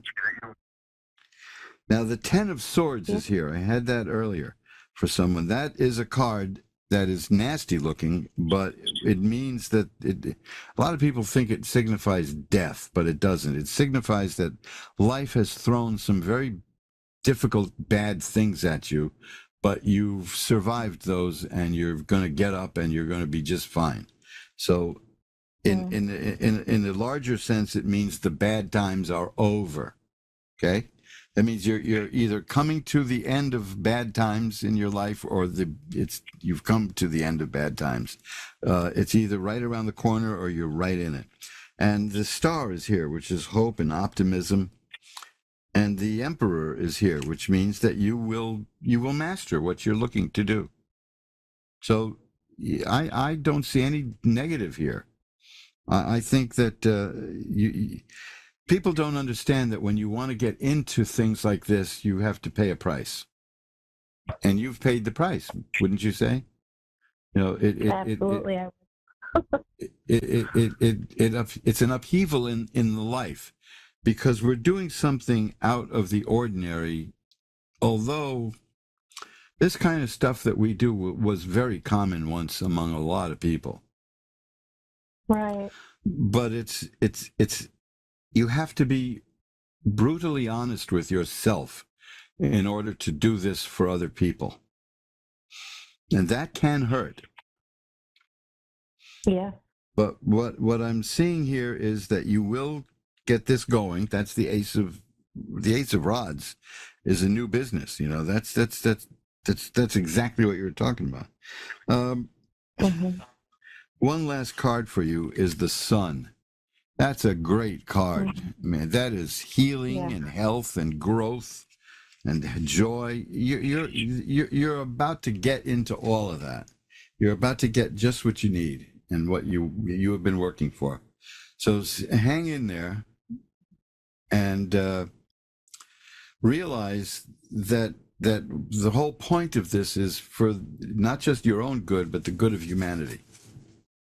This is why I was joking earlier about charging $85 for every call, because we are ultimately public service workers. Right. Yeah. Here's I'm really getting tired of these good cards for you here. This is the world. That's assured success. The next card is the Eight of Cups. That means you're getting from where you want to be, of where you are to where you want to be. That's the path you're on, and you're getting there. Gosh, these cards are reflecting exactly what you said. And the Four of Rods is happiness and joy and a happy home. This is look. Let's put it in the most crass terms. This is going to pay off very well for you. Because you're not doing it for money. I mean pay off in terms of serenity and in terms of joy and happiness. There's easier ways to make a buck. I've told this story before. I'll tell it again if you don't mind a digression. Please do. I once, here in New York City, I just took a walk along Central Park West at the gates of Central Park, and I stopped people and I asked them for money. And a lot of people gave me money. Total strangers handed me money.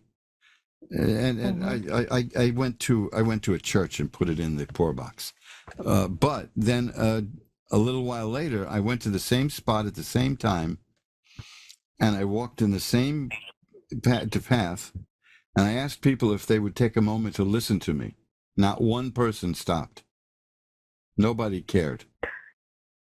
So I became convinced that of all the things we need in life, money is probably the easiest one to get. I mean, they keep printing the stuff, they keep running it off. Banks keep lending it out to people. When I was a screenwriter, everything I did was financed by rich people, who wanted to buy their seat at the table of entertainment. That's one of the things that some people don't understand, is that a lot of wealthy people, they'll spread that money around. Not in a charity way, although they do that. I'm talking about investing. And I met people so rich, it's mind-boggling. I met a guy in Connecticut who came into Manhattan for lunch every day by yacht. So that's a whole layer of rich that I can't deal with. I can't even comprehend it. So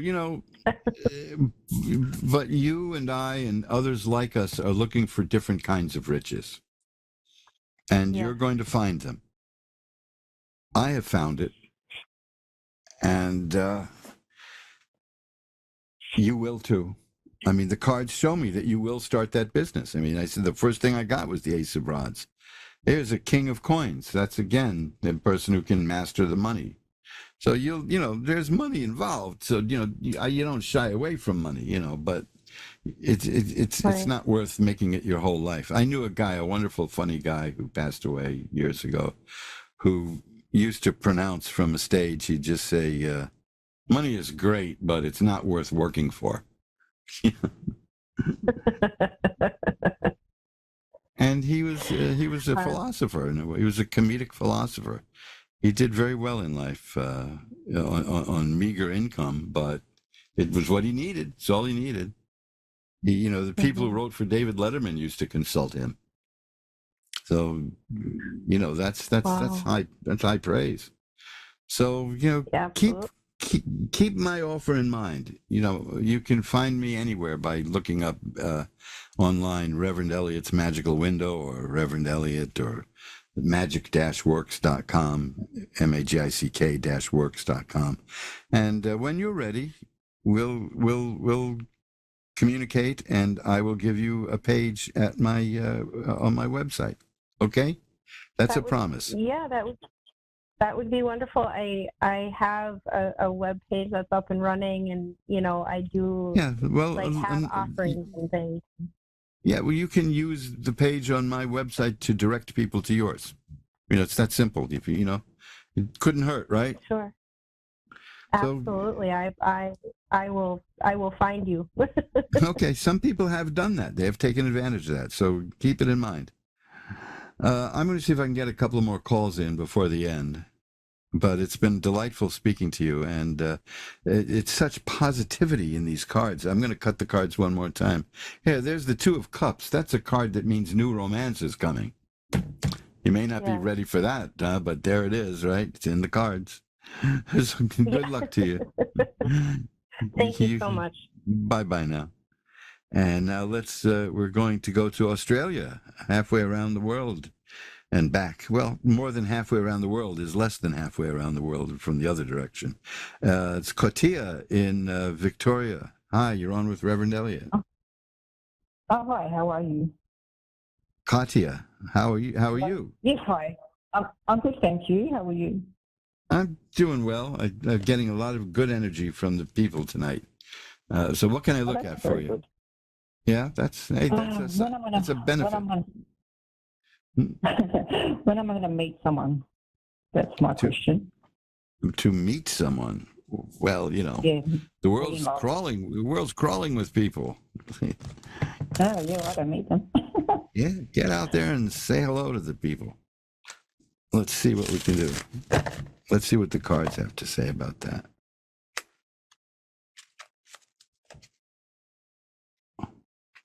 Well, this is a card that is the result of meeting somebody. It's the Four of Rods.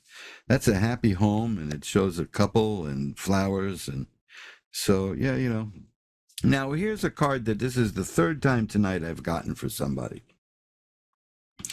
That's the Ten of Swords. That means the bad times are over. And that's followed again, and I shuffled these. The World, which is a card meaning assured success. So you're going to be fine.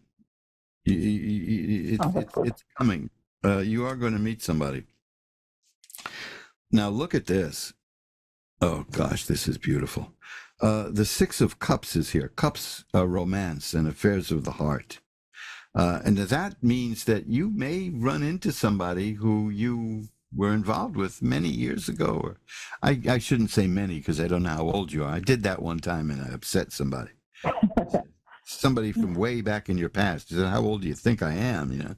But, this could be an early romance that could be rekindled, which that's what the Six of Cups is. There's a possibility. But you see, the next card is, again, it blows my mind when I keep getting this for people, because I've never gotten it for myself, is the Fool, which is the card of the person who is the beloved of the deity, the beloved of God. That means you have divine spiritual protection. Now, I had this card just a moment ago for the previous person, and now I have it for you. It's the Two of Cups. Two of Cups means, you ready for you sitting down? Two of Cups means you're going to meet somebody new and there'll be a romance. Exactly what you asked. Now, according to this, did you recently have a bad relationship with somebody? Years ago. Okay, because, I've been single for 6 years. Well, you see, because I got the Three of Swords here, and that's a sword pierced with a heart pierced with swords, and it's crying. Yeah. The symbolism is obvious, it's sadness from a relationship. But it's telling me that even though it was some time ago, it still is resonating within you. You still feel the pain of that, correct? Yeah, that's true. Yeah, well, let me tell you about the next card, because this is just, sometimes these cards spell out a complete story, and it's shocking how they do that. Two of Cups means you're going to meet somebody. There's a lot of potential to that. Okay, yep. Three of Swords means you're still carrying pain from a previous relationship. Six of Swords means it shows a person propelling a little boat from rough waters to calm waters. That means that you are moving yourself from rough waters to calm waters. You're moving yourself from where you are now to where you want to be. And you're going to be successful at that. So I wouldn't be too concerned about the lingering pain, because here I have the Wheel of Fortune, which means change is coming into your life. And the change, what is the nature of the change? The Ace of Cups. Cups are romance, and the aces are the beginning. See, these cards are telling me that there is romance in your immediate future, which is followed by the Hierophant, which is the symbol of marriage. Now, you may not want to get married, but it's a possibility. Okay. Okay, well, this is what that card is. When people ask about romance and the Hierophant comes up, it means you're going to enter a relationship that's going to result in marriage. And the Temperance card is here. That means it'll be wonderfully balanced. It will bring great balance to your life. This is just a great story these cards are telling. And you are in for a wonderful, wonderful, wonderful ride. And it all begins with the Two of Cups, where you're going to meet somebody, okay? Now, all right, hope you soon. Thank you. You can go to askoneradio.com at the archive and listen to this if it starts wearing off, because this is one of the most wonderful readings I've ever gotten for somebody, and the whole story is there. You're going to meet, you're going to erase the heartache, you're going to have progress, that's the boat. You're going to, it's going to result in happiness and marriage. And balance in your life. This is the whole 9 yards. So okay, good. You're going to do well, okay? Thanks for calling. Thank you. Bye-bye now. Thank you. Bye. And let's see if we can get one more call in before we go. Victoria, right here in New York, in Brooklyn. Hi, Victoria. You're on with Reverend Elliot. Hi, how are you? Well, I'm doing better than when I started. How are you doing? Well, I'm doing well. Well, let's see if we can make that a little better. What can I look at for you? I would say love and work, if that's possible. Of course it's possible. Anything is possible, and those are things that people look at all the time. So let's see which one shows up first, or if they both do. We have people who combine those, and they end up in jail, but, that's... what can I tell you? Yeah, that gets a little crazy, I'm sorry. I'm shuffling it up for you. I've got a good amount of time here. I had this card for somebody earlier, just before you, in terms of romance. It's the possibility of meeting somebody you were involved with early in your life. I'm not making it sound like you're an ancient person, but there may have been somebody you were involved. One of your first romances may come back. These are excellent cards I want you to know about here, because the Four of Rods, I have that too all day today. Happy home. The World, assured success. The Ten of Swords, the bad times are over. Here's a card I haven't gotten very often. I don't think I got it at all tonight, is the Eight of Rods. That means that this is coming to you now. It's on the way. The Ten of Cups is the happiest card in the deck. and that shows a happy family. And I'm not getting much here about work, but I'm sure as heck getting stuff about love and romance, and it's all of the best cards in the deck. Now, here's another one. This is the Four of Cups. That shows a hand coming out of a cloud, and you don't see it. The symbolism here is that there's somebody who's interested in you who hasn't made it known. So see if you can spot that in your circle of acquaintances and friends. Because this card keeps coming up. It's the sun. It's health and healing and growth and happiness. Right now, I'm not getting anything about work, but emotionally, romantic emotion stuff seems to be more important in your life, and it's going to come to a splendid conclusion. You're going. Here's the Ace of Coins, so that tells me that there's going to be a new income stream in your life. So if you're looking for a new job, you may be getting a job that pays better, or you may find something that pays better. So it's as soon as I tell you that the cards are not answering the question, it answers that question. These cards are sarcastic, But here's the Nine of Cups. You're going to be emotionally very happy and very satisfied. That's the Nine of Cups. There's a warning with that card that people are going to be envious. You'll be so happy. Now, warnings like that we can live with, wouldn't you say? So I think you're, according to these cards, the Two of Cups. That's the one that's, you see, notice how often cups are coming up. That means you're going to meet somebody new.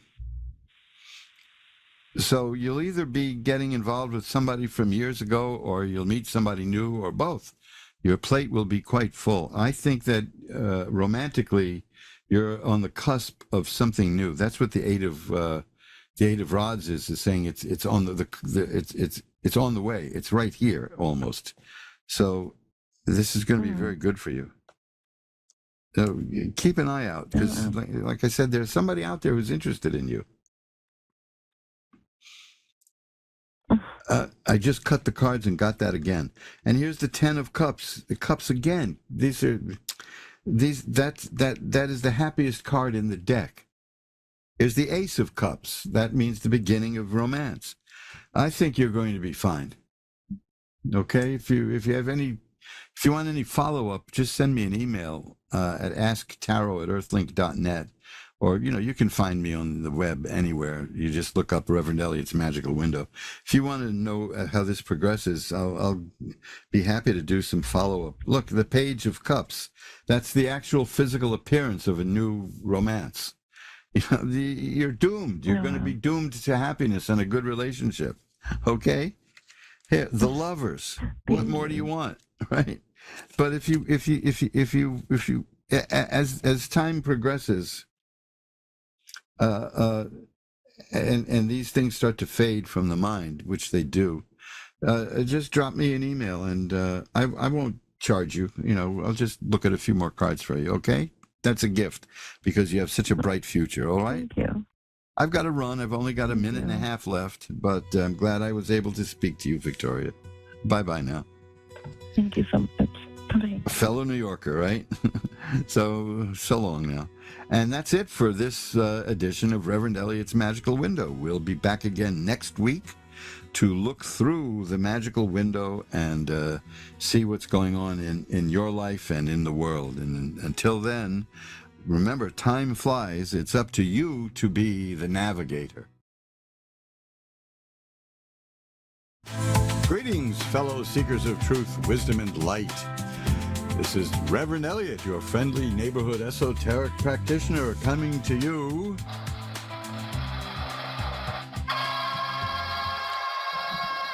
live tonight from the city of New York, where it's practically fall. The summer just seems to have come and gone. It's been cool and nice and dark. Let me just put this thing back in my head so I can hear you talking. It'd be an interesting program if I just had to read your lips, but I don't think it works that way unless you have a camera too.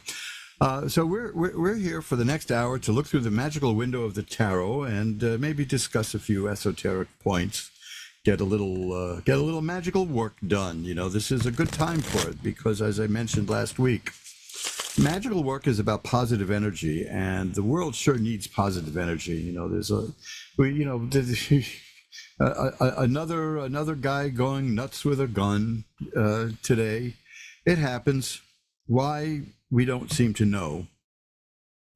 I think there might be more productive ways to work out a person's anger. But, you know, now speaking of which, this is an urban nightmare. Can I tell you about this one? This is New York City, so we live one on top of each other. You know, we are in apartment buildings. And we had a neighbor downstairs, right below us, who went into business for herself. I know what you're thinking, but no, it's not going in that direction. People would pay her, starting at about 5:30 in the morning, on their way to work, to yell and scream and bang things and pound things and howl and scream. Well, needless to say, that ended up in court, which didn't go too well. We had a screwball judge. See, a lot of people don't know this about judges. A trial lawyer will tell you that judges tend to be the stupidest people in the whole system. It's just the way it goes. You know, there's no way around that. And during the hearing, this guy started going on a tirade, not about me, not about my wife, not about the neighbor, but about Sammy's Romanian restaurant. And there was nothing you can do. You know, my lawyer just sat there nonplussed. Because you can't say, Your Honor, you're out of your freaking mind. You know, that doesn't work. You end up because judges have dictatorial powers. They can hold you in contempt immediately and jail you. So that didn't work. One day, if I ever meet you over a glass of water, that's what I'm reduced to now. I can't touch the other stuff. I will tell you how I solved that problem. But I got this nuisance out of there within a few days, after dealing with it for almost a year. I was able to handle that, and I'm not necessarily proud of what I did, but I meant it. And so, you know, sometimes you do it. A man's got to do what he's got to do. Didn't John Wayne say that somewhere along the line? So yeah, that's an urban nightmare. We also once had a Vietnamese hooker sleeping in our vestibule. And now, if you knew what New York tenements from the 1800s are like, you'd laugh. The vestibule is, you could touch both walls without bending without straightening your elbows. You know? But we asked her if she would please leave. These are the New York stories. They're very strange. It's a strange town, you know. But it's a small town. And you're likely to run into people you haven't seen in years at any given moment. Yeah, they're likely to turn up in your life, and that happens. It's funny. It's strange, but it happens. So, you know, I have no idea what drives people to kill, but I do remember what I felt like when we had these people screaming every morning, Monday through Friday, starting at 5:30 in the morning and stopping at about 8:30 or so. It was so, you know, it was so eerie to have a scream therapist beneath you. And of course, it was crazy. It was crazy making, and I went crazy. In other words, you know, I used craziness to take care of the situation. Anyway, I'll tell you that story sometime when we're alone. This is not something for public consumption. But here we are, getting ready to look through the cards and see what's going on in the world, see what we can do about the world. It's a nutty world. You know, politics has broken completely. We now have one party saying that the other party is an existential threat to democracy. So we're going to do exactly what they're doing. I find that funny. That's amusing to me. That kind of thing. It's what you call irony, but irony is very overused. Everything news readers, TV news people are trained to say in their stories, and the irony is, and then they go ahead and delineate something that is anything but ironic. It's generally hypocritical, but it's not ironic. They don't know what irony is. Just for the sake of argument, irony is a literary term. You know what else is a literary term? This is fun. This has been hijacked because you can't stop hearing this. Gender is a literary term. Words have genders. There's 3 genders in linguistics. There's masculine, feminine, and neuter. And that's it, That's the answer to the question when people say, how many genders are there? And they say, well, there's 37,822. No, there's 3 because gender, I don't know why I'm even bringing this up. You probably had your fill of this stuff. But gender is a literary term. That's it. It's a semantic term, that's all. You might want to look into general semantics, it's called. It's a fascinating subject. See, when you do this, the air quotes, that comes out of general semantics. It's fascinating. Of course, it doesn't take much to fascinate me, apparently. I mean, what do you expect? I mean, I make my own soap, so anything is fascinating to me. I'm stifling the hiccups here. It's not a good idea. I think I broke one of broadcasting's cardinal rules, and I gulped down some ginger ale before coming on. So if you start hearing rattling, rumbling, it's not a death rattle. It's my ginger ale rattle. I shouldn't have done that.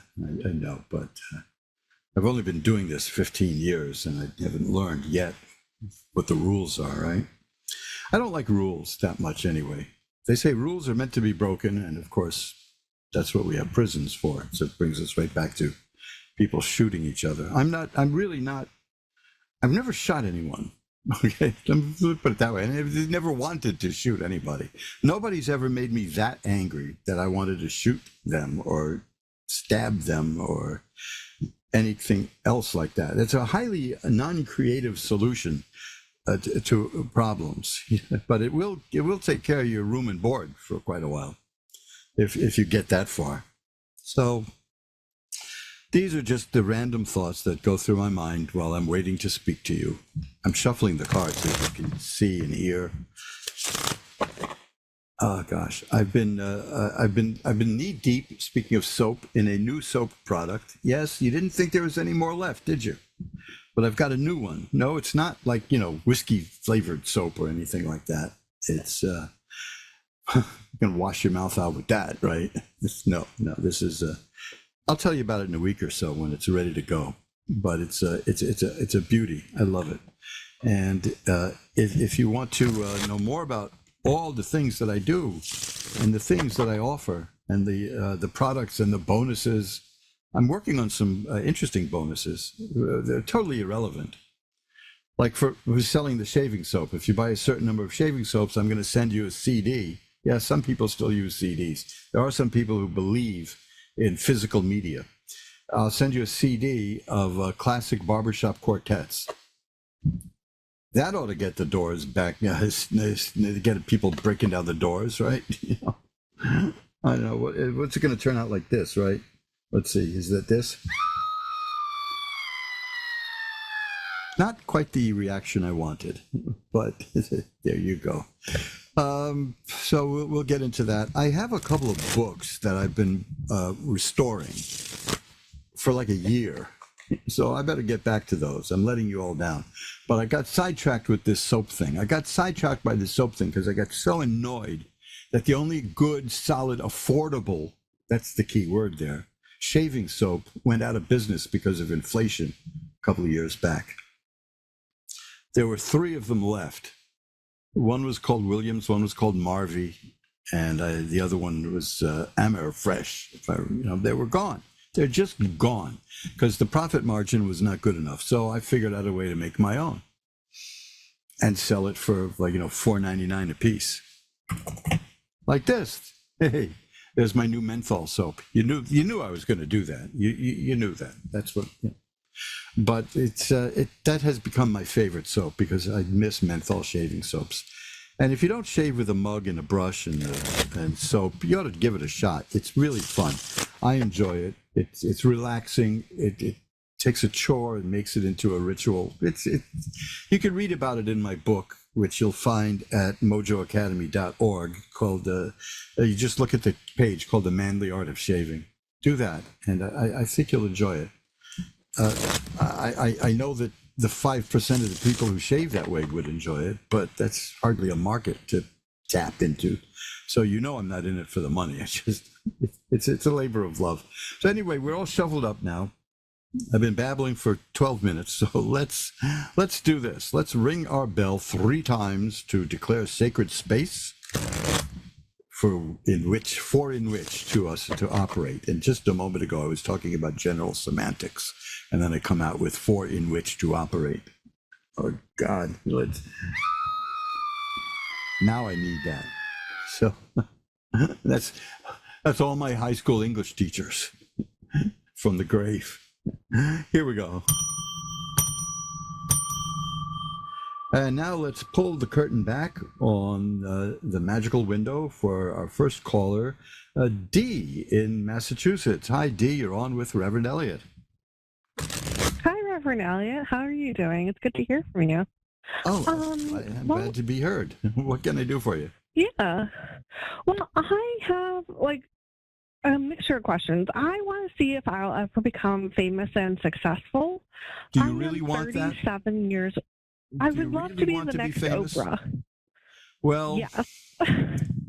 I ought to tell. I'll level with you. I mean, most of the people I know who've committed suicide wanted that, and they got it. They got famous and successful and killed themselves. Yeah.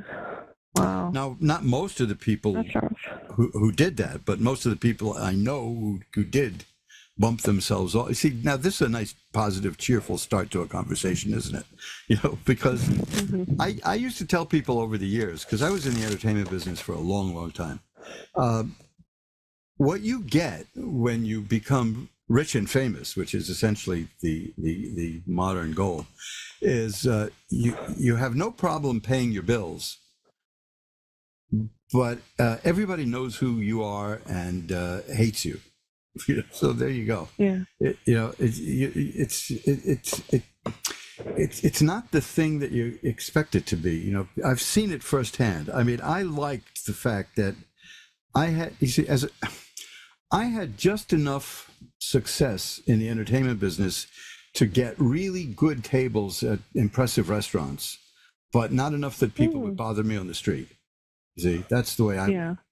So, because I was a working screenwriter, and I could walk into certain well-known saloons around here and be treated like a king, but that didn't last terribly long either. So I would rethink. What you want is to just do the thing that you do best, and if you become rich and famous as a result of it, that's a byproduct.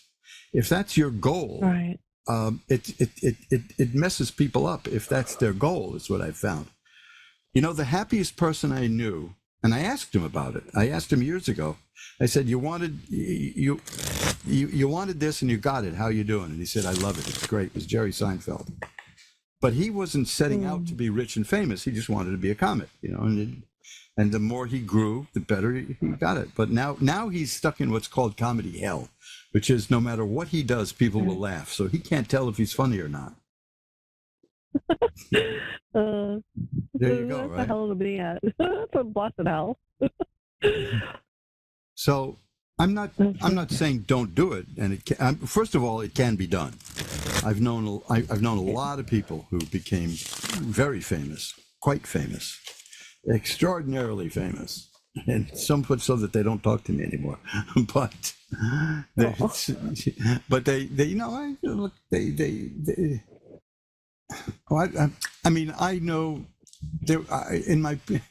know there was a very funny moment in my first marriage, which was a fiasco. But a bunch of us were at a table in a nice little restaurant having dinner, the family, and the woman to whom I was married mentioned Elliot's friend George, and and she's told a story, and then it dawned on her brother-in-law, or the brother-in-law, who George was. And he looked at me like I was a freak and said, "You know George Hearn?" Now, I don't know that that's ever been a household name, but he's pretty well known for a while. And that's what happens, is that, it's like a guilt by association thing. Fame is a very screwy thing, and once you got it, you're stuck with it. Right. Now, if you enjoy it, that's cool. I've seen people who love it. I tell you, I have seen people who just really love it and know how to handle it. Jay Leno know how to handle fame. I mean, if he was waiting for an airplane and fans came to talk to him and he had to miss the plane, he'd miss the plane rather than tell the guy, "I can't talk to you, I got to go." Because that would say, look, he wouldn't talk to me. That would be bad. So he knew the rules of the game. You got to know the rules of the game. Somebody ought to write a book on how to be famous, because there are rules there that once you break them, you're in trouble. Anyway, that's obviously not why you called. So you want to see if that's in your future? Let's look. How's that? Yeah. It's no big deal. Maybe I'm meant to be a stay-at-home mom. That'd be nice. That'd be a great alternative. I've known people who did that, and enjoyed it. But let's just see what's cooking here, okay? I'll shuffle them up one more time. Now that I've put every dreary possible thought in your head. Now, there's a good one. That's the card, the Four of Cups. There's something unexpected coming your way, and it's going to make you feel really good. Cool. It's something you want, maybe something you're hoping for. There's an opportunity. You don't see it yet, but you will. And it's going to work out pretty well for you. The next card is the King of Swords, which means you'll be in control of your mind mentally, which is important because the next card is the Nine of Swords, which is sorrow, followed by the King of Cups. So the King of Cups and the King of Swords tells me that you will master yourself mentally and emotionally. The sorrow card, that could just mean that when you get what you want, it'll be sort of bittersweet. I don't think it's going to, I don't think in this it's referring to tragedy and horrors and all of that. The stuff I just spent 6 minutes delineating, It's nice to talk to a person about her deepest desires and mention suicide, isn't it? But the next card is the Star, which is hope and optimism.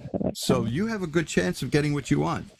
Lots of money here. 10 of coins, happiness, joy. So you may get what you want and enjoy it. So that's good. There you go.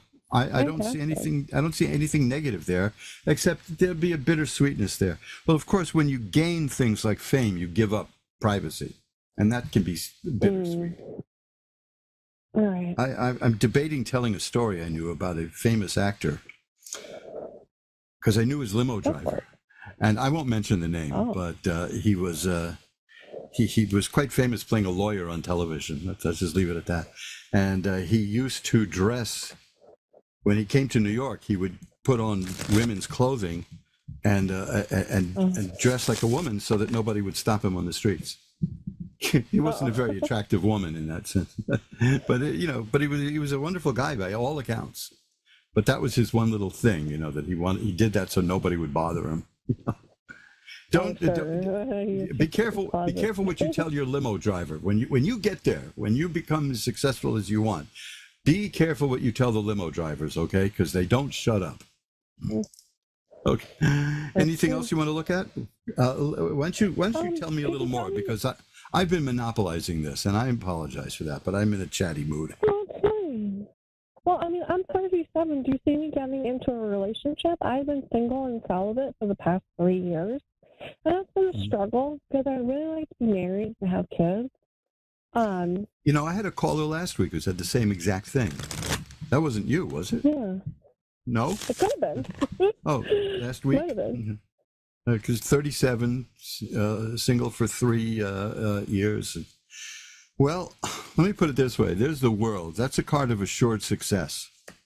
Okay, now, the Eight of Swords is here. It means you're feeling stuck right now. And obviously you are. But that's going to change. Things are coming your way. Now, The Knight of Coins and the Three of Coins are here, which tells me that good stuff is going to happen to you in terms of working and income and money, which is definitely not the field you're asking about, but it couldn't hurt, right? But you will reach. This is a card of success.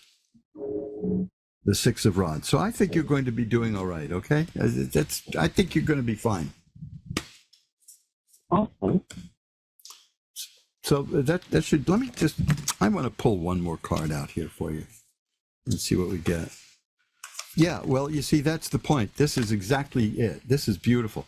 This card, the Six of Swords, is a person getting from where she is to where she wants to be using her own mental energy. And remember, you got the King of Swords, which means you mastered the intellect, and you're fine. I think you're going to get everything you want. Okay.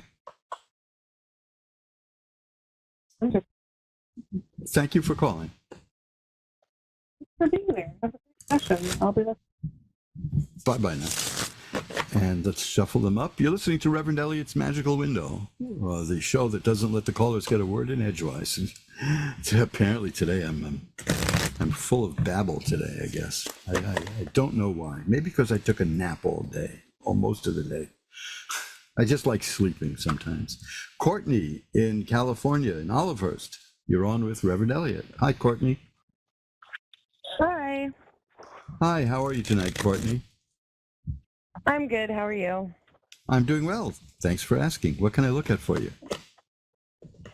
I mean, I'm really not sure, so just kind of like whatever, I guess. Okay, well, let's see what we've got here. The first card I have is the Three of Cups, and followed by the Eight of Swords, the Five of Cups, and, well, this is pretty good. This is good stuff here. There's changes coming in your life, and they're going to be okay. You've got two of the most powerful cards here, by the way, in the deck. You've got the Fool and the Magician. This is very important. Because the Wheel of Fortune indicates change, and everybody's happy to hear that until they say, well, wait a minute, is it good change or bad change? So I never tell people about that card until I see the other cards, and it'll be good. The Three of Cups tells me that there's something happening that's going to come about because of people you know. Something is happening because of your friends, and something is going to reach completion. It could be a job, it could be romance. It might be romance because the cups are there. It might have something to do with the affairs of the heart, or it could just be something emotionally satisfying that you like to do.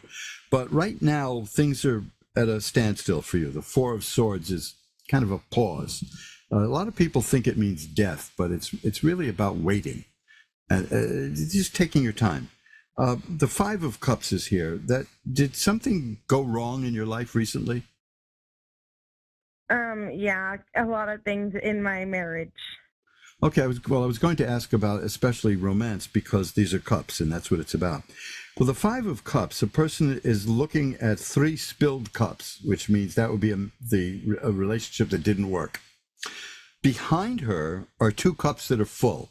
So it's a partial loss. It's not going to hit you as bad as you may think, and at some point you'll turn around and you'll see those other cups and things will work out better for you. So you just need to take time to deal with it. This is fairly recent, is it? Yeah. Yeah, that's just, I understand. I mean, I was in a really bad marriage, and the thing that shocked the hell out of me was how upset I was when it ended. I mean, I should have been really happy at that moment, but it was, you know what I mean? Yeah. I think you know exactly what I mean. Yeah. Well, the Wheel of Fortune follows that, which means that's changing. Now, these are the two cards you got after that, are the Fool and the Magician. Now, let me tell you about those cards. The Magician has great spiritual protection, and the Fool has great spiritual protection. The Fool card is the person who is the beloved of God. If there's anything bad in these cards, it would eliminate that bad stuff, that card. The Magician is the person who can take spiritual power from above, metaphorically speaking, and use it here down on earth. So you're fine.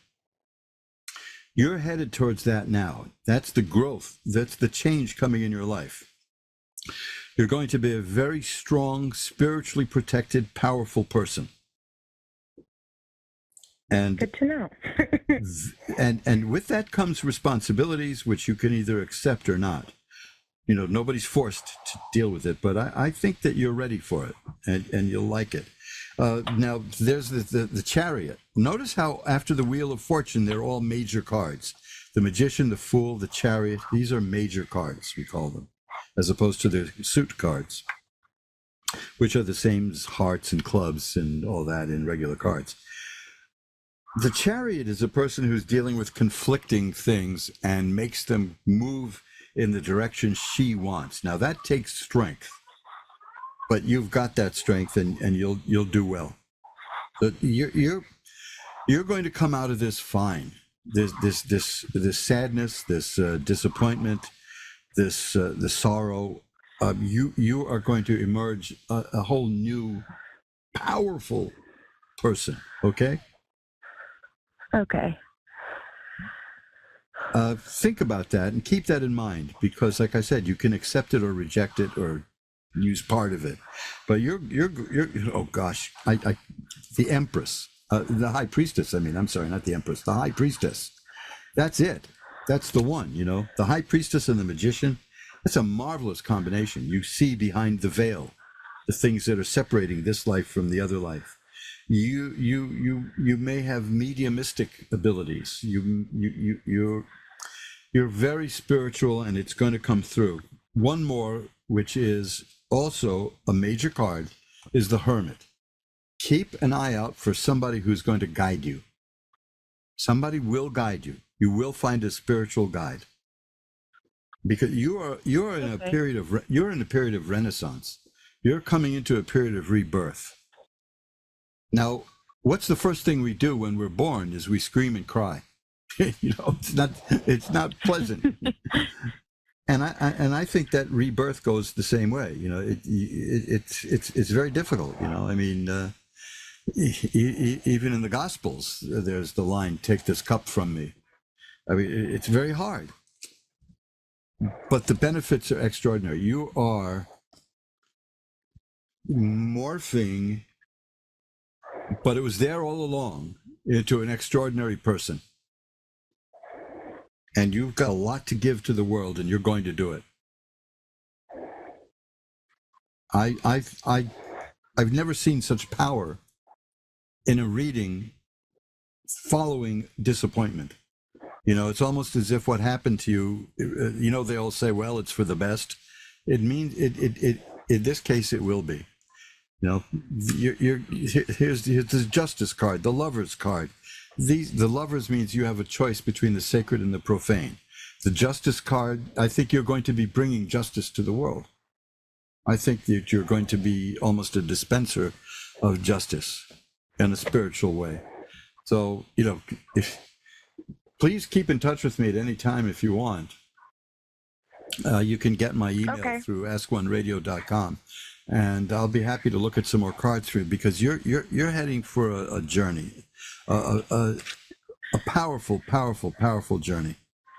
There's the High Priestess Yeah, and again. I've kind of already been like the shift. You know, you can kind of feel when things are starting to shift, and I've already been feeling that shift of like certain things opening up. So I'm definitely like those cards definitely resonate with how I feel.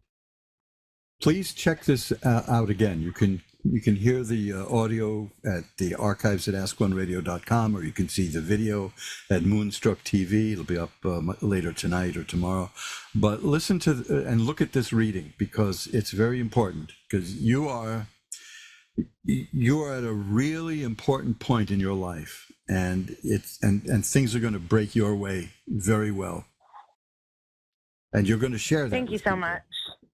Hey, these are your cards, you know. So I find it I find it exhilarating myself. You know, I just shuffle them up again, and there it is, the Fool again. So your destiny, it'll be what you make of it, but you'll have power. You'll have the power to do that. Thank you so much for calling and giving me the chance to read your cards. I feel Thank honored. you. Bye-bye now. And let's shuffle them up. What a powerful, powerful reading. And the idea that all of the cards after that disappointment were major cards. I mean, this is why for, I've been doing this since the early 80s. I never tire of it. And I never take it for granted, and I'm always amazed by the cards. Always. This is just marvelous stuff. And if you want to know more about what I do, go to magic-works.com, magic-works.com. And you'll see 100 and something pages there of various things that I do and offer, and a lot of free stuff and many books to look at, and all kinds of things. If you want to learn how to read the cards yourself, you go over to mojoacademy.org and check out the book called Reverend Elliot's Magical Window. You can find that at eBay also, at my eBay store. You'll find links to that at my website. And please, consider it, because it's the kind of book I wish I had when I was learning this. And this has done nothing but enrich my life. I've only been warned once about how evil I am. But a very religious person said to me, "The Bible says you can't do that." And I said, "No, the Bible says you can't do that." Yeah. I was not a member of his particular religion, so there you go. Anyway, Sadie in Gainesville, Florida, you're on with Reverend Elliot. Hello. Hi, Sadie. How are you tonight? I'm good. How are you? I'm doing well. Let's see what we can do to make you feel a little better than just good. How's that? What can I look at for you? Do you do mediumship? Sure. You want to try to contact somebody? Yes, please. Okay, let's see what we get. I usually look for certain cards to show that I'm on the right track. Okay. Obviously the death card, and a few others too. Well, this is a card I always get when I do this kind of reading. It's the Nine of Swords. Okay. And so now the Six of Swords shows a person crossing over some water, which is good. That we can take that symbolically to mean that crossing over. Was this a sudden passing this person had? Yes. Because I've got the tower struck by lightning, which is a sudden, abrupt pow. Now here's the thing. Right. This goes along with that with the Six of Swords. It's the Eight of Cups, which is going somewhere else. Well, we're talking about going to another realm of existence, as you know. The way these readings generally go is they start off sad, and that's why the Nine of Swords comes first. And then they get happy. Well, there's the death card I got now. That's the one that tells me that it does. The temperance card also. That has an angel on it. So those are cards that I look for. Okay. Now this is the next card. It's almost always shows up. It's the sun, health, healing, happiness, and growth. The message is, the message this person wants to get through, as I read it, is it's sad that I crossed over. That's the swords here. It was abrupt, but I'm healing as a spirit and growing, and there's happiness where I am. Now this is an interesting card, which means the worst is over. So if there were troubles in this person's life, it's done. The next card is the Judgment card, about a rebirth, which all points to happiness in the next level of existence. Okay, this is important, I think. I get that so many times that I expect to see the Nine of Swords when I do this, and I expect to see the sun. The message is we're all sad. I know you're sad that I'm gone. I'm sad that I had to leave like that, but I'm growing as a spirit. and I'm Oh. changing and I'm evolving and developing.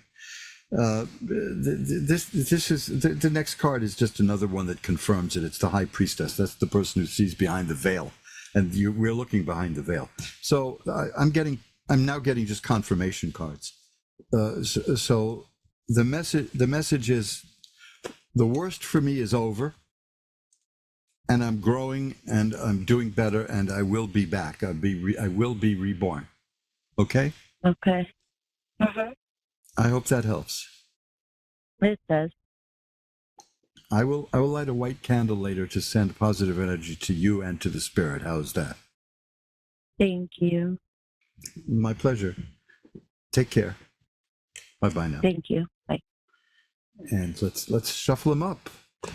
Geez, I never did readings like that in the 5,820 years I've been doing this, until I got to Ask One Radio, and I figured I'd give it a try, and it worked. Why not? Now, this 5,000 years thing is only a half a joke. When people ask me how old I am, and you can do the same thing, you can tell them the same thing. I tell them I'm 4 billion years old. That's how old my DNA is. Yours too. The DNA has been handed down, and now and epigenetics now tells us that DNA is encoded with past experiences. So somewhere in there, I'm carrying all the experiences of my ancestors, and I'm pretty much happy that they're leaving me alone. But maybe I'll try to access that one day. Maybe I shall. I can tell you a very funny story about my grandmother, but it's a little ribald, and I don't think I want to get into that right now. My poor old grandma. Anyway, she lost everything in the Holocaust. All the land, the property, everything they were just yanked away from them, from that family. And my mother and her sister and her mother, they just came back to America because my mother was an American citizen, oddly enough, and she had forgotten that. Got her right back here, safe and sound. So many coincidences in life. Megan in Montreal is next. Hi, Megan. You're on with Reverend Elliot. Megan, you with us? Hello. Hello. Is this Megan in Montreal? No, this is Leslie Grace in Montreal. Oh, okay. Well, you don't spell Leslie Megan, do you? No, I don't, but I was talking to somebody Meagan tonight. Okay, well, there you go. That's maybe we got our spiritual wires crossed. What can I look at for you, though? I have to make decisions about some court actions, class actions, or individual, if you want to look at that. Well, I think, yeah, I see.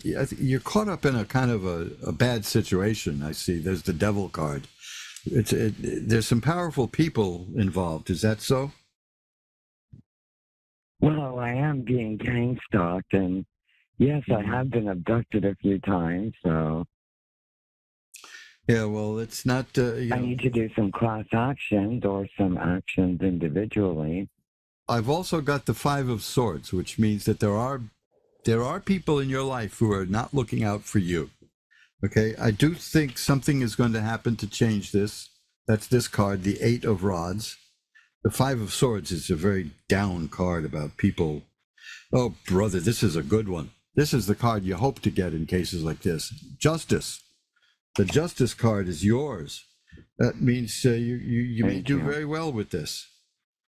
Are you handling these cases yourself, or do you have a lawyer? I was hoping you could tell me if I would be able to find a lawyer, where they are, if I'll find them within the next month.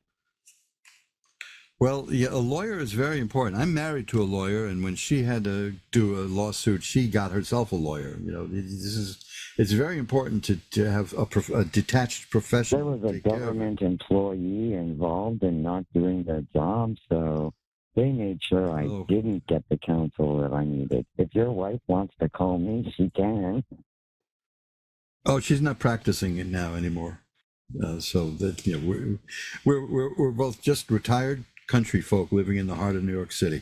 I'm seeing the possibility of a good outcome for you, which is this card here, the Ten of Cups. The Ace of Swords is about using your mind to fight and get what you want. So the world is a card of success. So I think there's a good possibility that you'll do well. Call the local bar association and talk to them. Have you done that yet? Yes, and actually 4 years ago, the referral line sent me an email saying that there was no lawyer in all of Quebec that would ask police for a security videotape that they were hiding. Oh, word. Well, it was only a convicted kidnapper who had chased after me after 1:30 in the morning, leaving her children behind, and the two dads didn't know that the police kept it hidden. Keep plugging away, because this is a card I've had a couple of times tonight, the Four of Cups. That means that something unexpected can come up out of nowhere and take care of what you want. I will definitely light a candle to send positive energy your way about this, all right? Thank you so much. Take care now. Bye-bye. And we're shuffled up, and let's see if we have a bit of time here. Humberto in Chicago is on. Hi, you're on with Reverend Elliot. Hello. Hi, how are you doing tonight? Doing good. Well, let's see if we can make that better. What can I look at for you?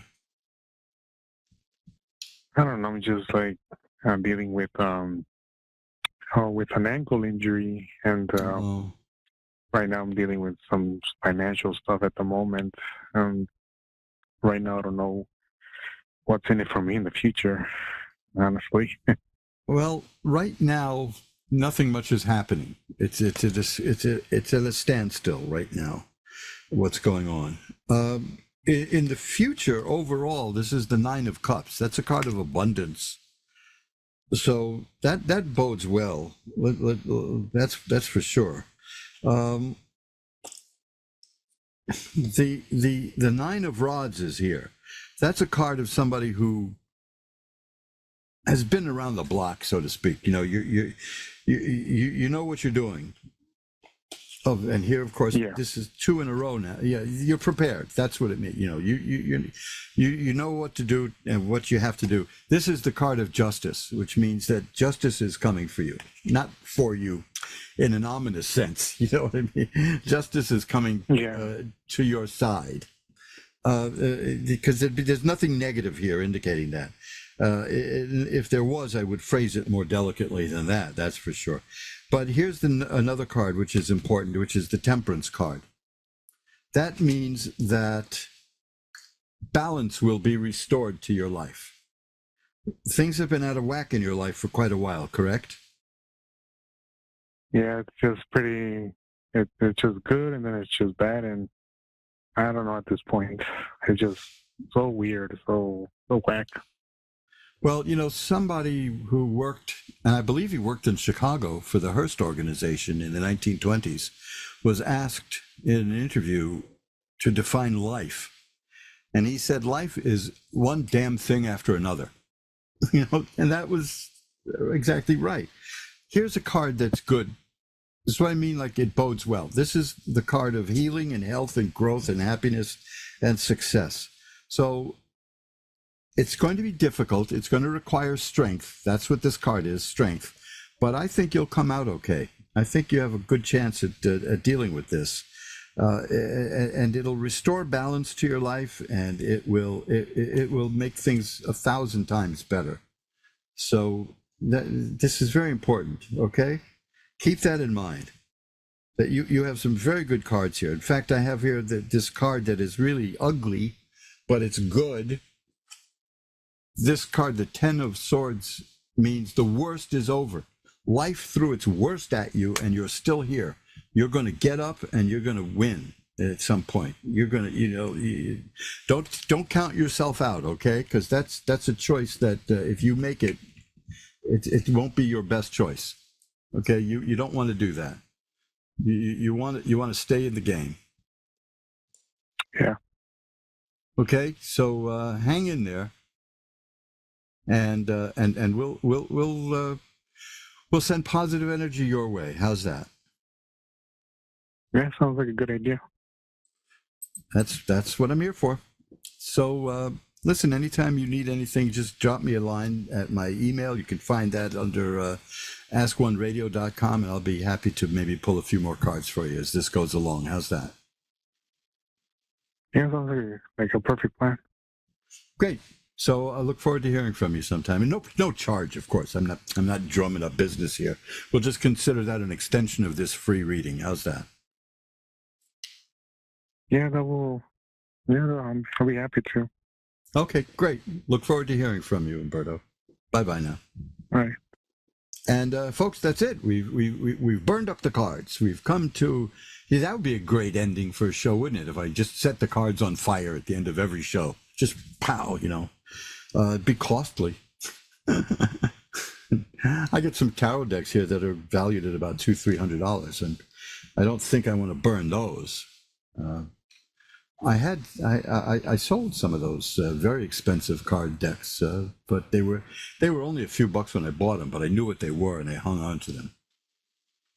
So that's it now. This is the part of the show where I wrap things up in a neat little bow. I'm glad that you stuck around. I look forward to, you have no idea how happy I am to be with you every week. I look forward to this. It makes my day, makes my week. I missed so many shows last year, and I want to mention that because there's a point to this. You go to my website, magic-works.com, and look at my rates for private readings. They're not very expensive, but they're less expensive than that now because I cut them in half. I cut them in half because I cheated everybody out of readings last year. And I don't like cheating out of readings. But I do have a good excuse. I was dying. And the doctors had to open me up and patch me up and put me together and do all kinds of stuff. I think I know more doctors now than I've ever known in my life. And I get phone calls from doctors all the time for some reason. They seem to be, I don't want to say drumming up business, but I'm kind of suspicious about it.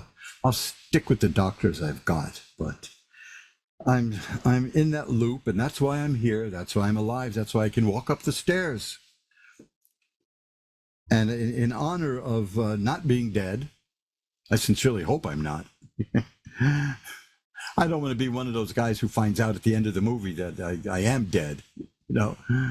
Bruce Willis used to live right across the street from here, by the way. I don't want to go into that. I don't want to see dead people. But in honor of the fact that I am alive and kicking and doing well, I definitely cut my prices, slashed them in half. Any more than that, I'll end up paying you to do the readings. There you go. That's the way to do it. I only said there you go 3 times today, I think. I'm starting to wean myself of this new verbal tick for some reason. So we, like I said, I go to my eBay store is taking shape. I had a big battle with Amazon and just said, adios, baby, hasta la vista, sweetheart. And left, and now I'm moving everything to Amazon, and people are buying things, which is nice. I'm happy with that. I have about a dozen items there now, but I'm going to put more up there. I have this personality flaw called being freaking lazy. I don't push things. I like to relax. But you can go to it's tiny.cc/mojo-bros dash. Now I got to start over. See? Old man's losing his grip. Mojo-bros-store. tiny.cc/mojo-bros-store. Mojo Brothers Store. And there'll be some interesting books coming along there. And you go to my website and see all the books I've got. You go to mojoacademy.org. There is a book there that will change your life, I'm telling you. And there's also fun stuff. I mean, it's not all serious. It's not all about changing your life and all. But if you're interested, there's. I sent one off the other day, a copy of Hunches. I mentioned this in the show last week, and some people listened, so I got to send some out. Hunches is my favorite book that I was asked to maybe write a foreword to a new edition of it. And I said, "You're kidding me. It's perfect the way it is. Just let it go." And it was just republished. That's all. And it delineates all the various psychic powers that people can have and how to develop them. And it's a dream book. That's the thing. Dream books have kind of fallen out of favor, but I like dream books. You just look up what you dreamed and it tells you all about it. Or should that have been dreamt? If I'm going to bring up general semantics, I better know the difference, right?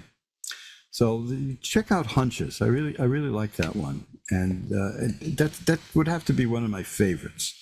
And it's another book that you'll find there, which it's always topical, although it's like 100 years old almost. It's Bryan's last speech, William Jennings Bryan's last speech, in which he explains why he has a bone to pick with evolution.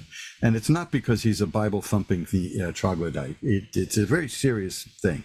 It's a speech he was going to give at the Scopes trial, but he died.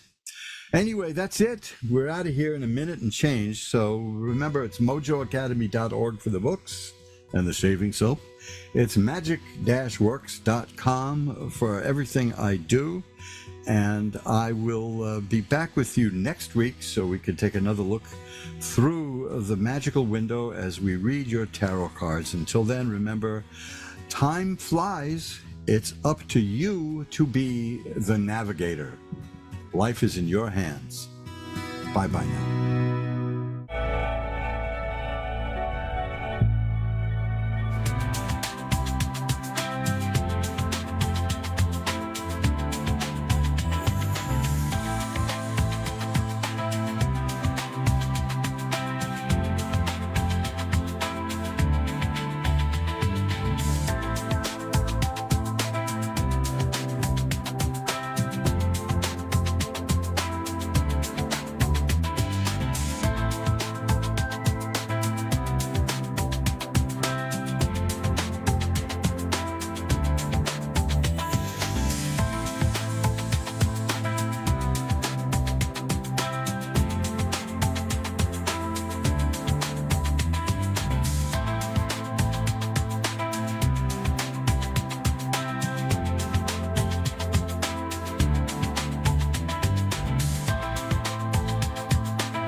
Listening to A1R Psychic Radio, Earth's #1 psychic radio network, and watching Moonstruck TV, enlightening television. Welcome. Time for Your Beautiful Life with Jenna Lee. Jenna Lee. Live from Facebook.com/groups/jennalees.crystal.shop. Connect direct. In North America, dial 888-454-2751. In London, 20-3519-2158. In Sydney, dial 02-8488-3147. Or online, contact us through our Facebook page, facebook.com/psychic radio. Or one of our websites, askoneradio.com or moonstruck.tv. This is Your Beautiful Life on A1R, the Ask One Radio Network. Hello, everybody. Welcome to Your Beautiful Life Hypnosis with Jenna Lee. My name is Jenna Lee, and I'm so excited to be here.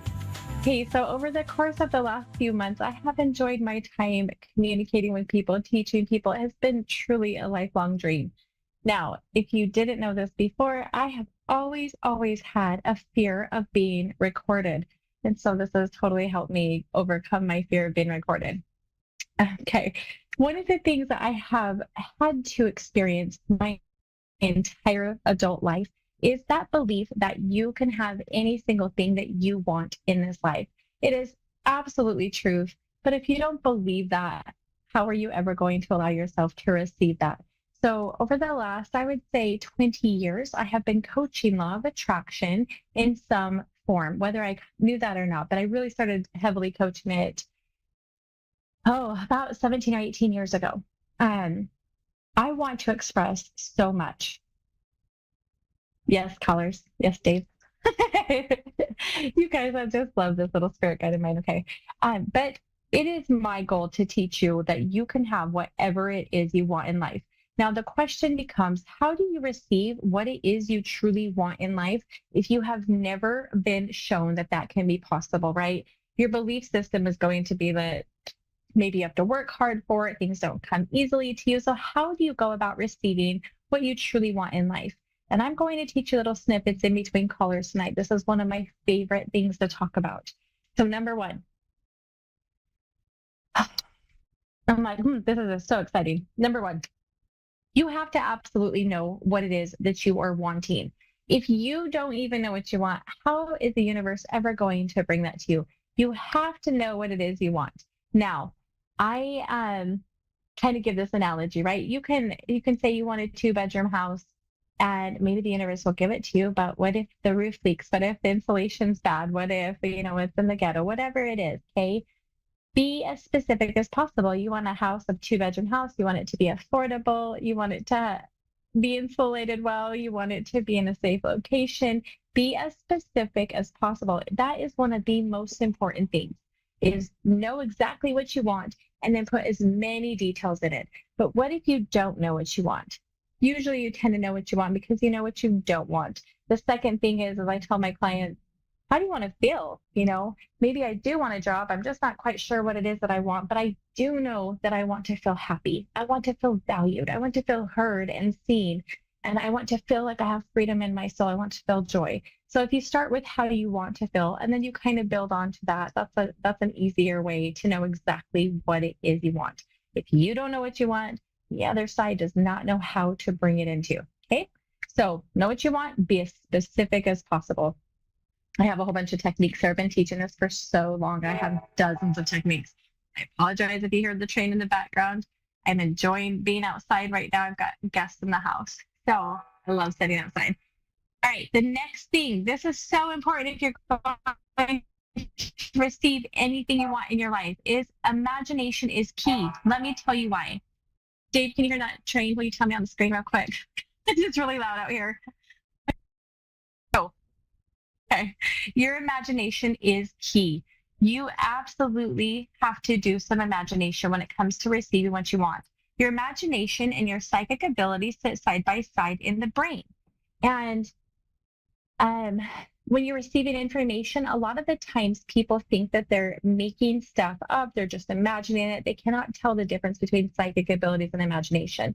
But because that happens, you can just use your imagination to get what you want. Okay.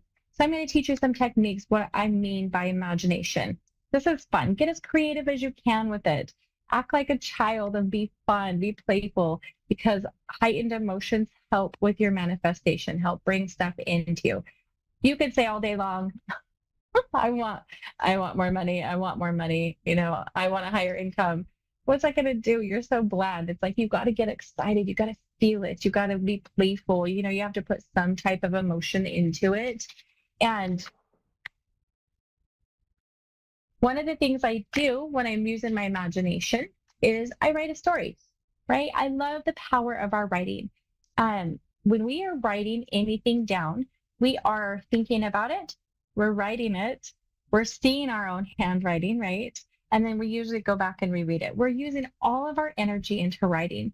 So when you write me a story of the best thing that ever happened to you, or pretend this is 6 months in the future and you just received everything that you wanted, and what does that look like? What does that feel like? What situations took place in order for you to do that? You're writing a story. Again, we're using imagination, we're using all of our energy, and it starts to feel good, right? There's not a lot of pressure, there's not a lot of stress on us. We're just writing a story. That is a great way to use your imagination and be positive about this. And also you're projecting what you want in the future. Okay. I will tell you this all day long. If you guys have been following me for a while, hypnosis, absolutely 100% hypnosis. I have been doing law of attraction or manifestation hypnosis for so long. It is so easy for me to get into the mind and to place those scenarios or anchor in how it's going to feel when you receive it. That is another thing, hypnosis is using your visualization, your imagination, all of your emotions. It is so easy for me to get into the mind, plant those seeds, and heighten those emotions. So hypnosis all day long. If you are somebody that knows a hypnotist, or you can contact somebody like me, I will do something like that for my clients, and then you can record it and listen to it over and over and over. It is such a great way to get in there very quickly. I'm going to take a break really quickly. I have Erica from Long Island. Hello. Hi, how are you doing tonight? Good, thank you. Yeah, what can I help you out with? Just wondering, just anything that you feel guided to. Okay, and Erica, will you give me your birth date so I can tune into your energy better, please? Yeah, March 16, 1984.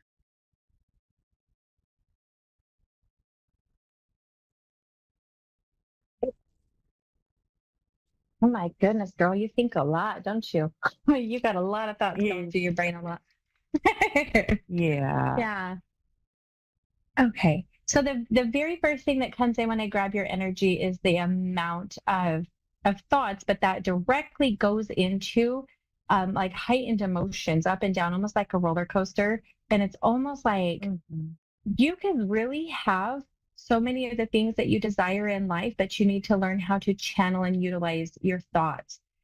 You have an immense amount of power in your mind, and it's like you get what you want, and then things go kind of crazy, and you get what you want, and things go kind of crazy, and you've got a little bit of a roller coaster. I know, I can see it so clearly. A lot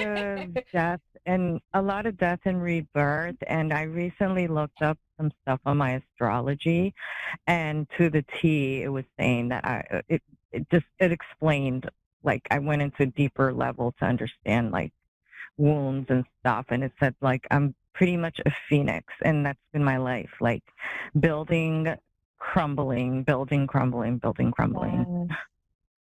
Right. But we have to get to the spot where you're just consistent. So there's no more of that. And that's one of the blessings about life, but it can be so challenging getting to that consistent spot. So what are you actually doing right now to focus the energy and to become more consistent? What techniques are you doing for yourself?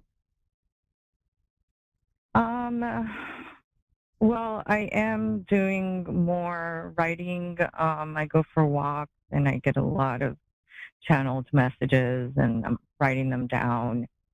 I am reconnecting more with my body and my creativity and my intuition. And a very important thing is like not drinking. That's something I've struggled with. Okay. And pretty much drinking's been a really big part of the crumbling. Yes. Okay. But I feel like I've gotten to a point where I feel stronger in that area. Stronger in the area of not drinking, or what do you mean? Yeah, of not drinking. I know this is really personal, but this is something I work with a lot. In fact, the majority of my clients I've seen today was for this exact thing. So if you don't mind sharing, how often are you consuming alcohol and drinking? Recently, the last time was about a month ago. That was like a 2-month on and off bender. And I'd say it was like sporadic, but when I did, it was like a binge. So just to clarify though, have you noticed it's almost like a different personality that comes out of you when you were drinking? Yeah. Yeah. I've been seeing that a lot lately, actually. And in my brain, like I will call that a tulpa or an entity. where it's like a second personality's coming out when my clients are drinking and they're trying to be on a spiritual track, but there's just something that's kind of pulling them to that direction. So very common. And that's again why they call alcohol spirits, right? Because spirits can come in or like something can happen, right? But the interesting part is when I break that energy down, now I would call this the shadow, right? The shadow is kind of coming in and preventing you from rising above, and we're using alcohol as a way to hold you down. Because you are a very spiritual being, and you are meant to actually help transmute other people's negative energies and teach them how to do it within themselves. You are made to be a teacher. I don't know if you've ever felt that way or if you've ever been heard that. Yes. So you are here to help others learn and to heal them. And the way that shadow is getting you is pulling you back down. Now, if you are somebody that is struggling with alcohol, but you would like to go about it the spiritual way, this sounds crazy. I apologize. But one of the ways that I have helped my clients is before they consume alcohol to actually bless it with love and light instead. It's like saying a prayer over the alcohol, and it makes such a huge difference. Now, some people like myself, it's so crazy, like doing some protection for yourself and like saying your prayers over the alcohol. I am somebody that doesn't consume alcohol very often. It's just something that's I just never have. I don't know why. But when I do, I actually do better readings, and I open up a whole different channel with alcohol. And I'm not I have done the same thing. It's crazy because it's funny you say that, because I think it's because it would quiet my mind. And there were times that I would give people readings. Yes, and I can tell you that I'm not worried about my filter. I am not worried about if I'm going to hurt their feelings or not. So it just pours out of me. But if you were somebody that is challenged with it, I would recommend doing some protection first, and then also saying some prayers over the alcohol. It sounds so crazy, but once you change the vibe, change the vibe and change the energy that's coming in while you're doing it. But truly, if you can get to the understanding that alcohol is what is holding you back from your life's purpose, of teaching other people and transmuting energy, I think it's going to push you forward.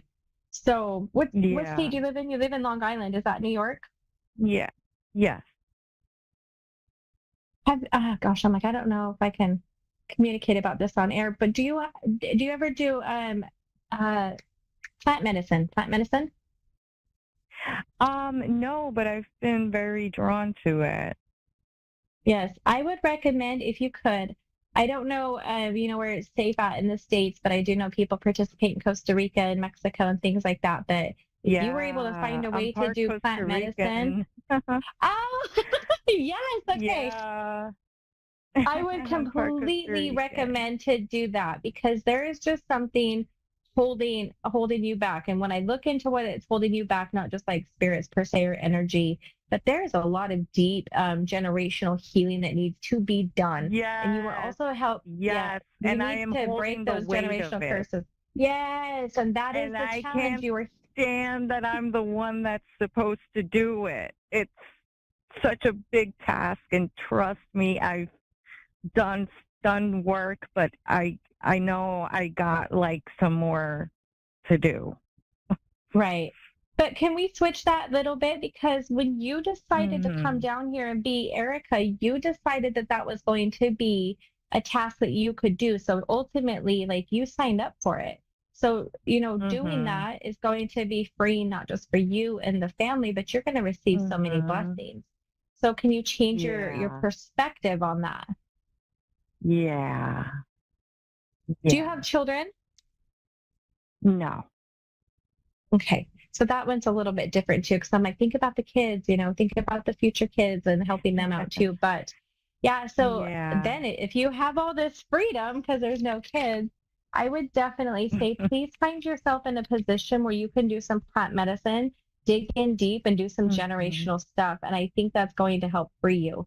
Now, I don't know if you can travel that far, but here in Idaho, we have retreats all the way around us. And really? There's plant medicine frequently within 2 to 3 hours of where I'm at. And people just hold these like mini retreats. So look into that, Start asking questions. Yeah. Find networks on Facebook and stuff, and I think you're going to be able to kick this. And I when I look into your Yeah. future, I mean, it's always changing because we're, humans and always making choices. But if you kept on your healing journey, you would be a whole different person in the next like 6 to 8 months. And I think that you would learn to focus all Wow. that energy and start healing. You might even start putting little like courses together for people. That you have a huge potential to Mhm. teach people how to heal on top of your own generational Yes. healing. And that's what you're meant to be doing right now. Yes, and I have had that come to mind. I've had such a passion and like this anger at the conventional approaches for people with addiction and trauma and body pain, and I get angry because I see that it's a revolving door and it's that people are not fully healing. It's just very surface level basic approaches. Yes. And I've had to do so many years of being my own guinea pig and like researching and reading and just searching. And I'm like I have so many ideas. But I feel like I need to get myself there first. Yes. Yes. I mean, you don't absolutely have to be 100% healed to start healing other people because you're the people you begin to help heal or to do healing work together. There's a part of you that's going to be healed just by helping other people and learning from them and stuff like that. But especially if it comes to indigenous, DNA at all, healing the DNA of indigenous tribes and people, it is so needed, and I know that. Erica, I would love to talk to you more, but I do have another caller that I have to get to before I hang up. So I would love to talk to you more, but good luck with everything, and I hope this helped you out a little bit. And I will talk to you soon, hopefully. You're welcome. All right. Okay. Bye. Bye. Hey, I've got Ada, and I don't even know how to pronounce that, but Ohio. Hi, it's Cheryl. Oh. Wait, your name's Cheryl? Yes. Okay, how are you doing? Good. How are you? I'm doing good. Sorry, I'm like sitting outside doing this and I love it. And it just started raining on me. And so I'm a little bit preoccupied with it's just raining. So, oh, Cheryl. Okay. No, so that's fine. Yeah, no, I was watching, so I heard the train and everything before. Yeah. No, Okay, what you're can I good. help You're you out good. with tonight? Just whatever general you have for me, any messages, I'm open to anything. Perfect. Can I please get your birthday so I can tune into your energy, please? Yes, it's September 23rd. September 23rd of what year? 91. 91. Okay. Every time I hear 91, I'm like, oh, you guys think a lot. You think a lot. And your brain is even like, I don't want to say worse. I don't mean it like that. But in your chart, you've got 3 9s separated by a 3. So in numerology, that is so much thinking. That the 1 3 and the 3 9s are all thinking numbers. And so you've got it heavy. Okay. What I love about what I love about your energy and about your mind is it looks like you've had it pretty rough, but you've been figuring it out. Your energy's almost switched, it looks like, from a victim mentality into like boss babe. Like, this isn't how I'm going to live my life. I'm going to come up. And it's almost like, man, you've had to do some really hard transformations in your life to get to this place of coming up and not being a victim and going into almost what I would call boss babe energy. Do you know what I'm talking about? Yes. Yep, that makes sense. Yeah. But you're still in that process, correct? You haven't like fully got to the other side, is what I would call that. You're still coming into that boss babe energy. I am not stepping in. My guides are pushing me to do more than I've been doing. So, okay. like publicly So that's kind of Okay, where what do you the mean? holdup is. Are you having a hard time like going to do stuff in public? Is that what you mean? No, like I practice mediumship, but I am still learning to put myself out there. And my guides are Yeah. pushing me like, this is my time. And I feel like with the retrograde, I think that like this is why it's so intense. Yeah. So Yeah. So one of the ways that I started to do shows. I don't know if you've ever thought about that, but I would have a booth at some of these like spiritual expos, holistic expos, just expos in general. Like I just literally did a tattoo fest. I do readings over there too. And it's like quick little 20-minute readings to get me used to people's energy in and out, how I receive the information, just networking. I do readings, but I'm just not like putting I do readings for like people I know and not so much like branching out to the public, if that makes sense. Yeah. Like, yes, I do understand, but that's how I got started. Like I do readings for people I don't know, but it's primarily like I just do them because people need help, and that's what I do. Like I haven't like made it like a job, you know. It's kind of just something I do, I guess. I don't know I how love to that. explain it. No, and no, you're doing know very that well. I'm supposed to make it a career, and I know that that's what they're pushing me towards, like doing. So yes, and I love that so much. So I do know what you're talking about. I have a lot of clients that are in the same boat, but that is how I kind of got started to feel comfortable to doing it in the public.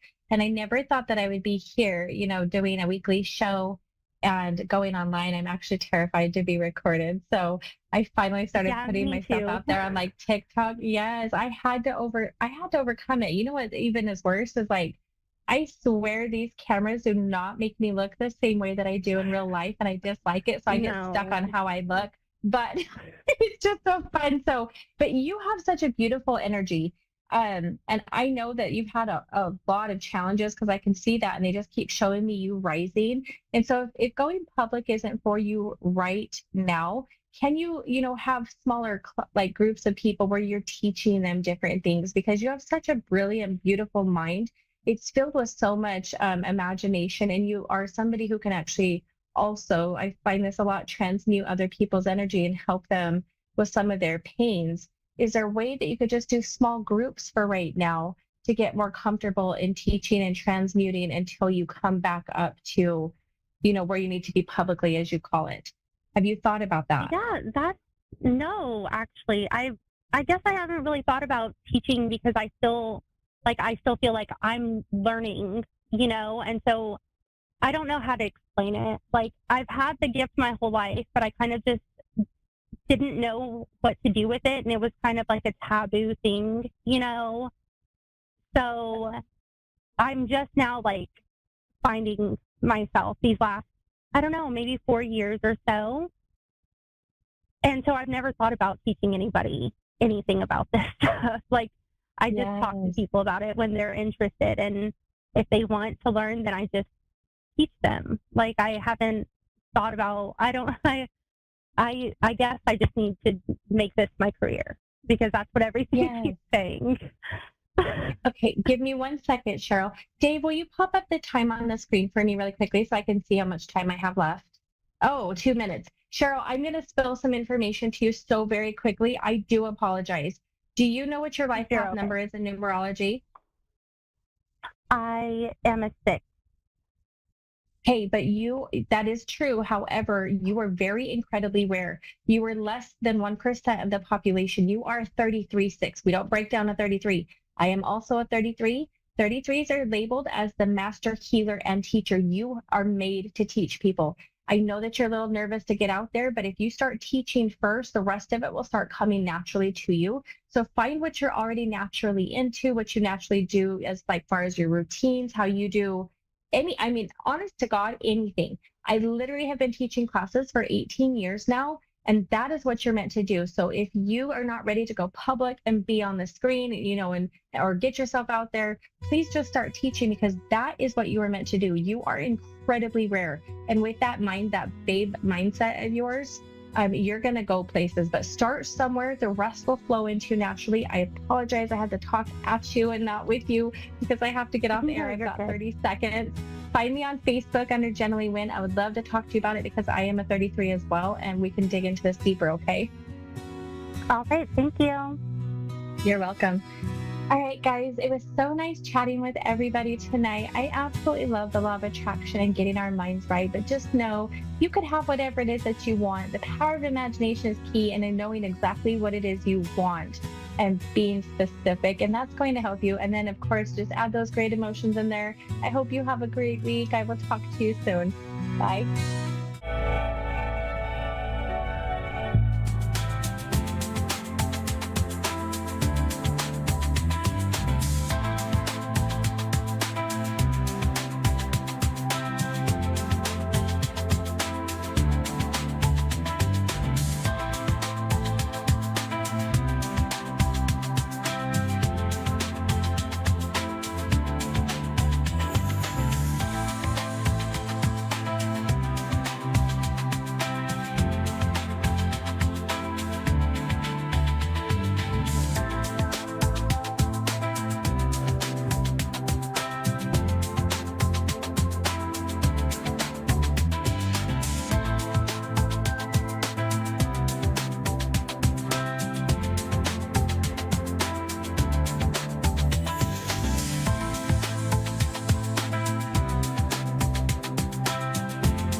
to A1R Psychic Radio, Earth's #1 psychic radio network, and watching Moonstruck TV and Lightning Television.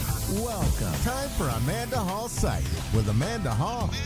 Live from AmandaHallPsychic.com.au. Connect direct. In North America, dial 888-454-2751. In London, 20-3519-2158. In Sydney, dial 02-8488-3147. Or online, contact us through our Facebook page, facebook.com/psychic radio. Or one of our websites, askoneradio.com or moonstruck.tv. This is Amanda Hall Psych on A1R, the Ask One Radio Network.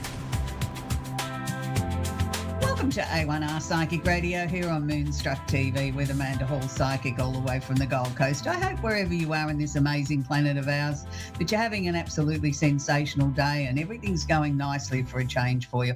It's, it's cold and wet and miserable here again and winter. So I'm trying to brighten things up by wearing something bright and making myself feel like it might be a little bit of summer around the corner. But anyway, the Simply Tarot card of the week this week is the Judgment card. Now, look, the Judgment card is one of those ambiguous sort of cards where people sort of say to me, I don't really understand this card. Now, it's the card of decisions pending finality. Now, what that means is a decision that you need to make or you've been contemplating making for some time is now in the final stages. It's like we've now got to stand up and be counted. We've now got to say, this is it.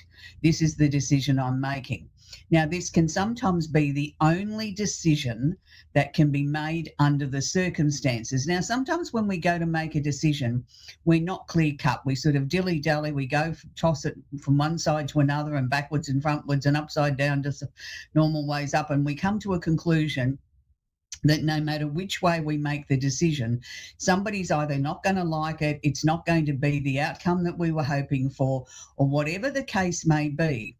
But we know it's the only decision that we can make under the circumstances. And that's the important part, is knowing that this is the best decision, given every piece of information that we have, that this is the final decision, the best that we can do with what we have at hand. So if you do that, then you can walk away and say, I gave it my best shot.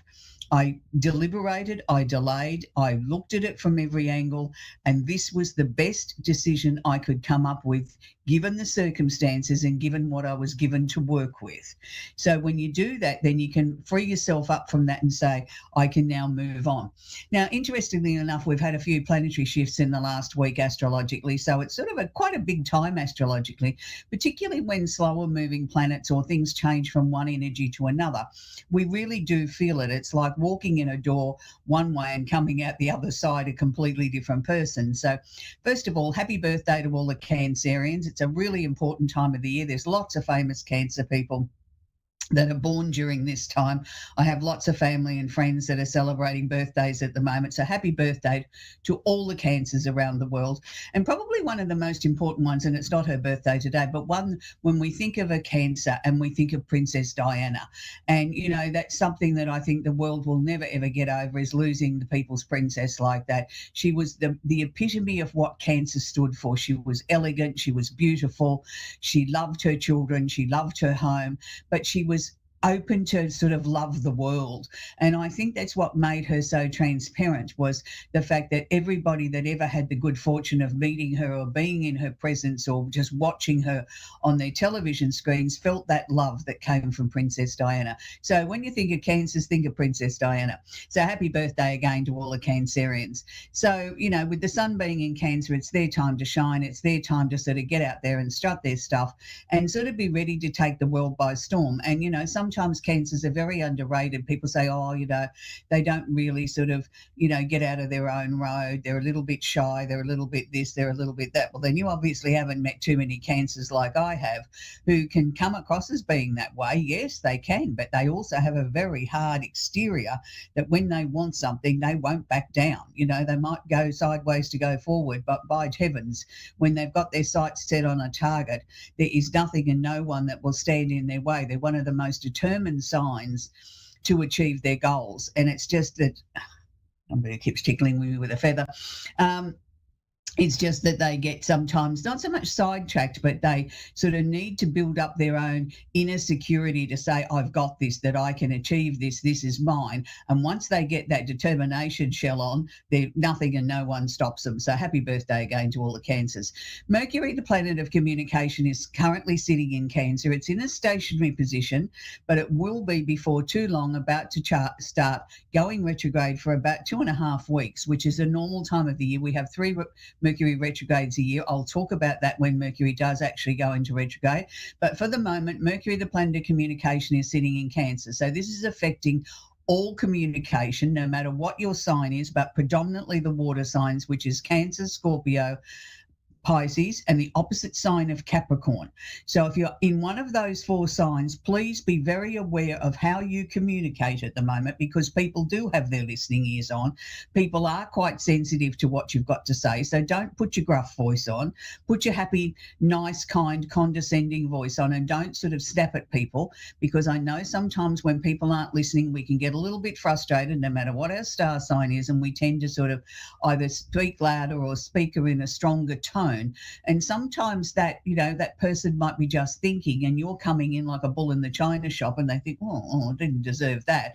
So then they don't actually listen to you, or they don't respond or communicate with you because they think, well, I'm not responding to somebody that's in a bad mood. So just be careful of how the tone is, particularly if you're one of those 4 signs. For the rest of us, we need to be aware as well that, it's how we communicate, and people do pick up on your energy, and people do pick up on the tone in your voice. Not always are they listening to the words that you're expressing or what you're writing in an email or a text message, but they're looking for the energy around it, or the tone in that, the way it's written or the way it's spoken. So be very, very careful of that. So the big news is Jupiter, the planet of expansion, opportunity and luck, has just moved out of Cancer and gone into Leo. So I can hear all the Leos doing the happy dance saying, you beauty, I'm going to win the lottery. No, not exactly. Jupiter brings opportunities into our lives. It says to us, expand our horizons, structure stuff, do the things that are important, but make sure that you keep an eye on that you're not over-exaggerating or overextending yourself. Make sure that it's within the parameters of what you can achieve and what you can deliver. Jupiter sometimes puts these grandiose ideas in our heads and makes us feel that we're infallible and we're worth more than what we actually are. But, look, it's nice to have self-worth, and it's nice to have confidence in yourself, but don't over-exaggerate what you're actually worth. If you're going to your boss for a pay rise and, you know that you're probably only going to get $10 a week, but you're going to go in and ask him for 50 anyway, you might go in there and actually offend him and end up with nothing. Where if you go in there a little bit more humble, but still confident, and sort of say, look, put a good argument across that I've been here at the company for so many years, and I've been putting in these hours, and I'm getting these results, and I truly believe that I'm worth a bit more money. You might then be pleasantly surprised at what they'll offer. But if you go in there demanding and blowing your trumpet about how amazing you are without giving them reasons why you're amazing, you might get nothing. So just be aware of that. So Jupiter, the planet of luck and opportunity, sitting in Leo now for the next 12 months. It will wash over these other signs. So we're looking at Leo, Sagittarius, Aries, and the opposite sign of Aquarius. It will wash over the remaining 8 signs, but nowhere near to the same extent as it's going to do with the fire signs. And the 4 that I mentioned, 3 of those are fire signs and 1 air sign, but it will wash over all of those. It's going to be quite an exciting time. If you're one of the fire signs that I mentioned, Leo, Sagittarius and Aries, it's a time now in this next couple of weeks that sort of things are going to ramp up. Be very aware of opportunities that could land in your lap. Be very careful of how you communicate.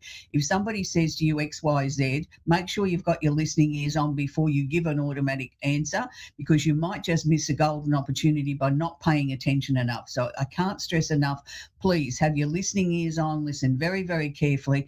Don't answer unless you fully understand something. Don't just give an automatic reply on an email. Give a response that is validated by what the question was, because there's opportunities abound for sort of, whether it's work or new other opportunities, there's other things around. Make sure that you read the fine print and you look at things very carefully. You listen to what people say before you give a final decision. So we have Venus, the planet of love and affection, is also in Leo. Now this will go across the 12 signs, no matter what your star sign is. If you are looking to find a new partner, if you're looking to have love, you're looking to have someone special come into your life, don't go to the library. It's very nice to go to the library and learn and gather knowledge and things like that, but you're not allowed to talk in the library. So with Venus being in Leo, Venus wants to strut its stuff. It wants to get out there and say, look at me, aren't I fantastic? It wants to be in a public place. It wants to be somewhere where it can be noticed and can sort of show off a little bit. So that's why I said don't go to the library.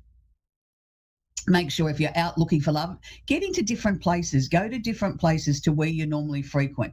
Go where there's going to be crowds of people. Go to a football match, go to a tennis match, go to a recital in the park, go to somewhere where there's crowds and crowds of people. You've got more chance of meeting somebody in a bigger environment like that where people are dressed up. They're going to something specific. They've gone out of their homes to go to a destination. They haven't just gone for a walk in the park. So that's really important. They're the strongest places that you may meet somebody that could end up being your life partner. Now we have Mars, the planet of action, is conjunct or holding hands Uranus. Now, Uranus and Mars has just gone into this sign of Gemini. Uranus has been there for a little while now, a couple of months. So it's interesting when you get two very lively planets like this that are conjunct or holding hands in an energy. It means that we need to be sort of very aware of the energy that's around us. So Mars is the planet of action. It's the planet that gets us out of bed, that gives us a kick up the pants and says, come on, let's get moving. Time to get going in life now. Conjunct or holding hands, which is Uranus, the planet of the unusual and the unexpected. Now, Uranus is like a bolt of lightning. It brings things into our lives very, very quickly. It can bring things in really suddenly that we weren't expecting, good or bad. So you need to be aware of that. It can either go either way. Now, with both of these being sitting in Gemini, Gemini's a really interesting energy because Gemini sort of is about wanting to gather knowledge. And it's not necessarily, do I want to gather it all up and use it for me? It's like I'm going to be like a little bit like a butterfly. I'm going to flit from one situation to another. And I'm really, really interested in my local environment and gathering information about what's happening locally and how I can best improve that for me and maybe somebody else if I've got time. But, it's more usually about me. And particularly when we're talking about the planet of Mars, conjunct or holding hands with Uranus, there's opportunities that could come no matter what your star sign is in this coming weeks that gives us opportunities to break the mold, to get out of things, out of situations that maybe we weren't as happy with. Maybe it's a new job, maybe you want to move residence, maybe you want some new friends, whatever the case may be.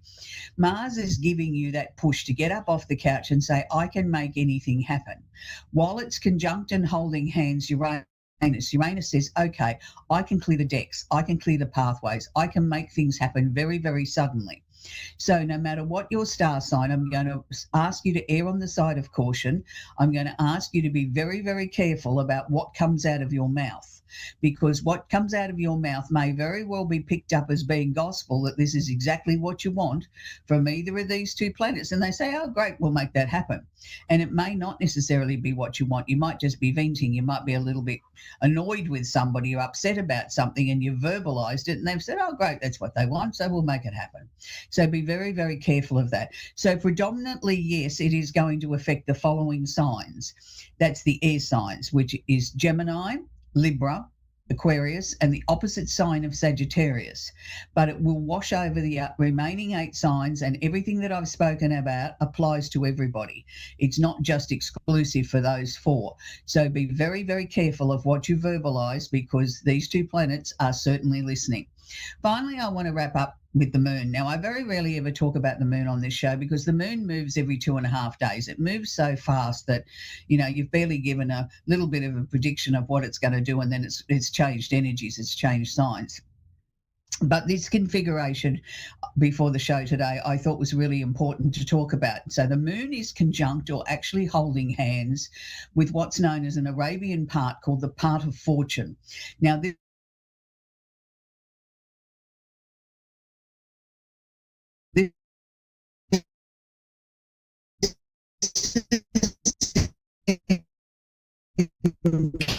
Capricorns. They try and shove them down as if they don't belong to them. They belong to someone else. They don't like to sort of be seen as being weak or being emotional. To them, is to wear your emotions on the sleeve is to being weak.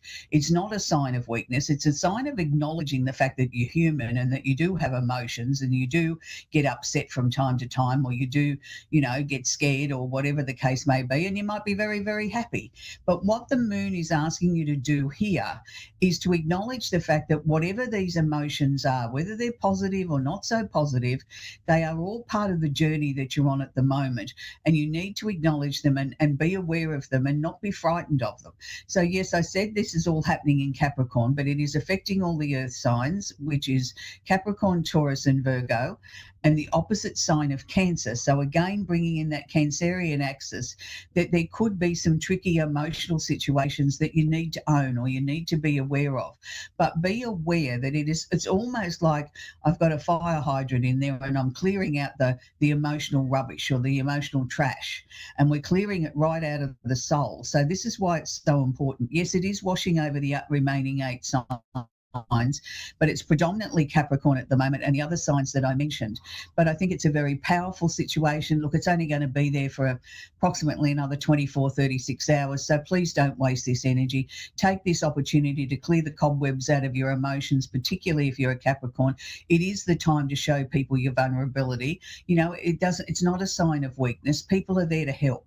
People are there to give you emotional support if that's what's needed, or support in other ways. But if you don't share and don't tell them, they're not mind readers. So until next week, as far as the astrology, that's where we're going to leave it. We're going to talk with Jennifer now in Havana in Colorado in the USA. And I'm sure I've probably pronounced that wrong. Jennifer, how are you today? I'm doing good. How are you? Good. Do you have a question I can answer for you, sweetie? Yes, I am planning on moving here pretty soon. So I was just wondering how quick that's going to be coming into action, because we keep getting multiple different timelines. Okay. Going into your soul and asking that question, I don't think it's going to be much before September. It's sort of like, yes, there's action, there's, the preparation of getting ready for the move in July, August, but I don't actually feel the move itself will take place till September this year. And it's like, at this point in time, you're sort of thinking, oh, not that long, it seems like forever. But let me assure you, the time will go quickly. And I think you'll see when you actually do get to the actual making the move, you'll look back and think, gee, I'm glad we didn't do that a little bit sooner. This wouldn't have happened, or we wouldn't have had that opportunity, or whatever the case may be. It's being delayed by fate, because it's going to be a better move than by just being delayed a little bit. But this move to me has been on your mind for some time. It wasn't just last week or this year. I think it's been something that's been building for a while. Is that correct? Correct. We actually just relocated from New Mexico to Colorado for me to finish my doctorate. And we've been put into a temporary housing situation. And we were told that within the next few weeks, we should be getting housing. But then we were also told it should have been yesterday. So that's kind of where we're. Yeah, I still feel there's a delay around it. And I'm going to say, the delay is necessary. Like you might end up with a better house or in a better location. And it's like, yeah, look, another 6 weeks seems like 600 years. I appreciate that, but it'll be worth the wait. It's nothing that you've done wrong. It's just things haven't sort of panned out the way that everybody anticipated. And I just feel you end up in a better location in Colorado, in a better place that sort of, you can get in there and you can unpack and you say, oh, good, I'm home. Like it really feels Finally, like home. Yes. Yeah. From the very beginning, even though you got a mess and things to unpack and whatever, but that's how you feel when you walk in, where I think if it was a little bit sooner than that and they just put you in something else, you wouldn't have that same feeling. And this is somewhere you guys are going to live for a long time in Colorado. This is where you're going to make home, and I mean real home. This is it. This is somewhere that the two of you really want to be. You want to, I don't say necessarily grow old there. I think that's sort of probably a little bit premature to talk that way, but it's certainly a not just a stopover. It's somewhere that we're going to put the taproot down, we're going to integrate into the community, and we're really going to enjoy being there. And I know you said you just finished your doctorate, but are you looking for another job? Because I keep seeing another job being sort of, it's like it's being offered to you and you keep pushing it away. Yeah, Yeah, I've had my own business for 10 years. I'm also a psychic. My own business for 10 years. I do mental health, intuitive readings, and Reiki. Yeah, look, I'm not saying you won't stay doing something self-employed, but I keep seeing this job offer keep being offered to you. I keep getting that sign too. And you keep rejecting it, and then by about the third time it comes back to you, you think, oh, blast, I better look at this properly. You know what I mean? Like you've just opened the email. Exactly. No, we took the jump as a leap of faith, and then I'm still not believing in myself. So I'm used to running like actual psychiatric clinics, things I can actually have my hands on. So believing in myself's a little harder. Yeah, it always is, but I'm going to say I think that you can blend too. I think you can work for yourself, but I think you also could take on a day job as well. Do you know what I mean? And it may not necessarily have to be a full-time job. It might start out as full-time and then you can sort of scale it back as your side of the business grows, but still have your hand in both worlds. I think that's really important. I think that's for the balance of you need to have both, if that makes sense. Correct. Oh, it does. And it feels really good to me. I'm going to say that you're actually quite psychic, whether or not that's the word that you put on it, but you have very strong gut feelings. And I want you to start to listen to those a little bit more. Again, don't just dismiss them because, well, I haven't got time for that now, or that's not what I thought. Listen to what that first reaction is to something when it comes towards you or somebody offers you something. It doesn't mean that you have to take it. If say I offered you a job and your first reaction was excitement, doesn't mean you got to take it, but you can explore what's on the table and then make a calculated, informed, wise decision, but being aware of how you felt at the beginning as being sort of like, if it comes down to a 50-50 split, then you go with your gut. Well, it felt really good, so I'll go that way. But that's going to become sort of stronger. And I know that you're working with people's emotions and things like that, but I think you're going to find some different ways of being able to get to the bottom of people's emotions and help themselves more. It's almost like you're going to be pioneering a new technique. Oh, yeah. It'll be something that and I do. I tend to do that, but yes. Yeah, but that's good though, because, not everything's got to be done by a textbook. If we just all followed the same rules, we'd never get any breakthroughs. Amen to that. We need pioneers. We need pioneers like you. Anyway, sweetie, that's where we're going to leave it. Congratulations on moving to Colorado. I'm sure it's lovely there and you'll have lots of fun. So much. Okay, we're going to talk with Lindsay now in Green Bay in Wisconsin in the USA. Are you there, Lindsay?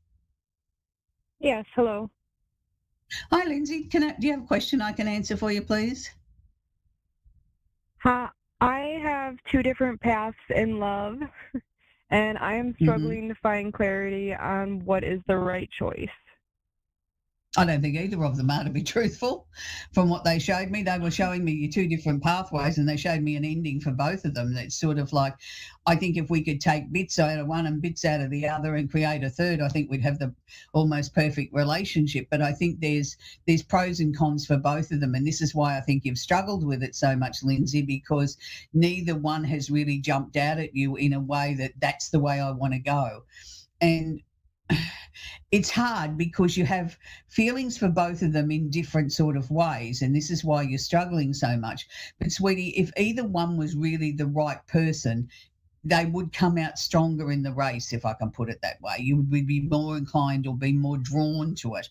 It's almost like it's equal at the moment. One gets a nose in front and then the other one catches up and takes the lead. And it's like, that's why I didn't mean to sound so harsh, but I don't think either of them are the right match for you. I can actually see someone new coming in, but I don't think it's going to be this year. I still think you're going to have this little bit of tug of war about, maybe Amanda was wrong. I like this one today and tomorrow I like the other one.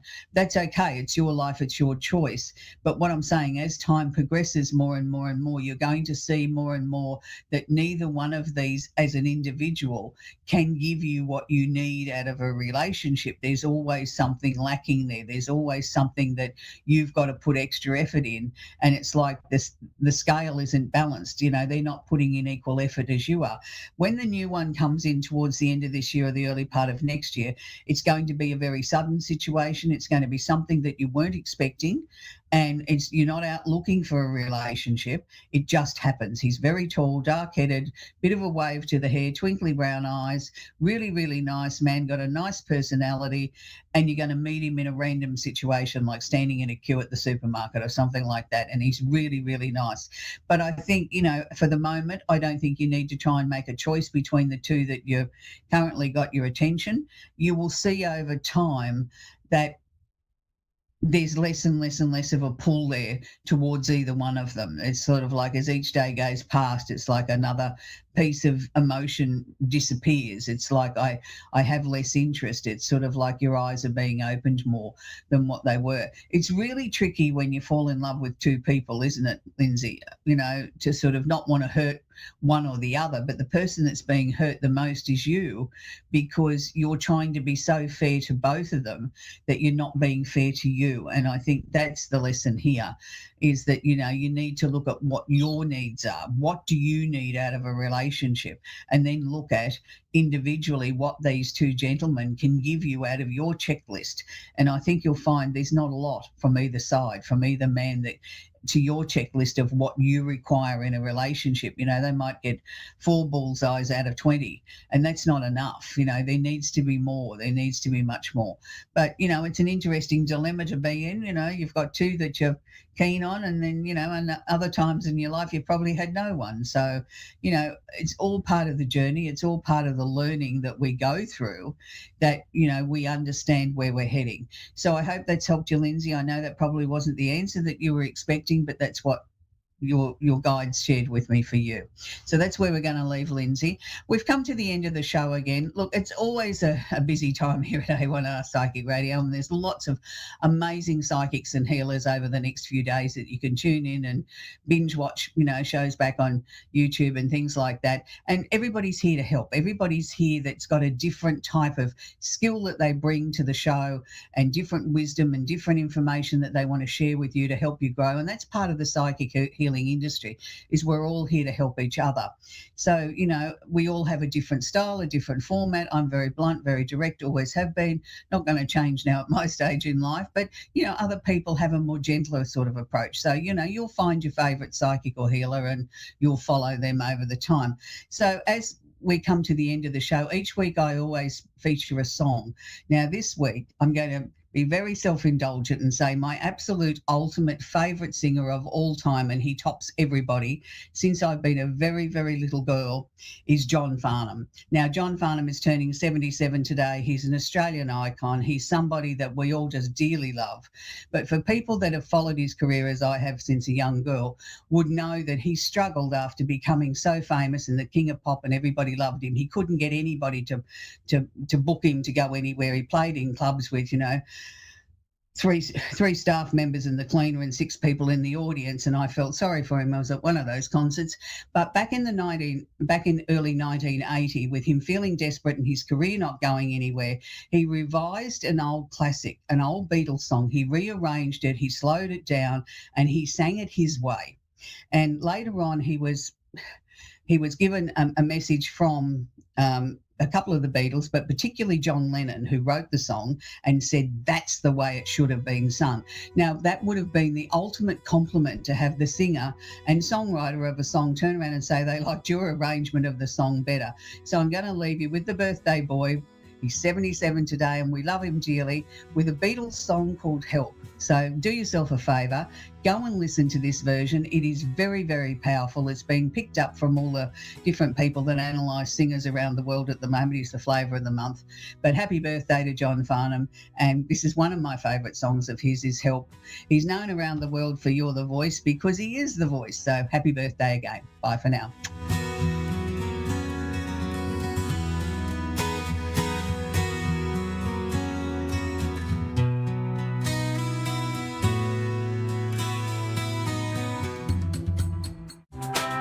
You know those feelings when you feel like you're jumping out of your skin? It's like, oh God, like you're revving faster. Your nervous system, yourself, your body is just heightened, and you just feel like you just want to jump out of your skin. This is another way that we realize that we need to be able to protect our energy.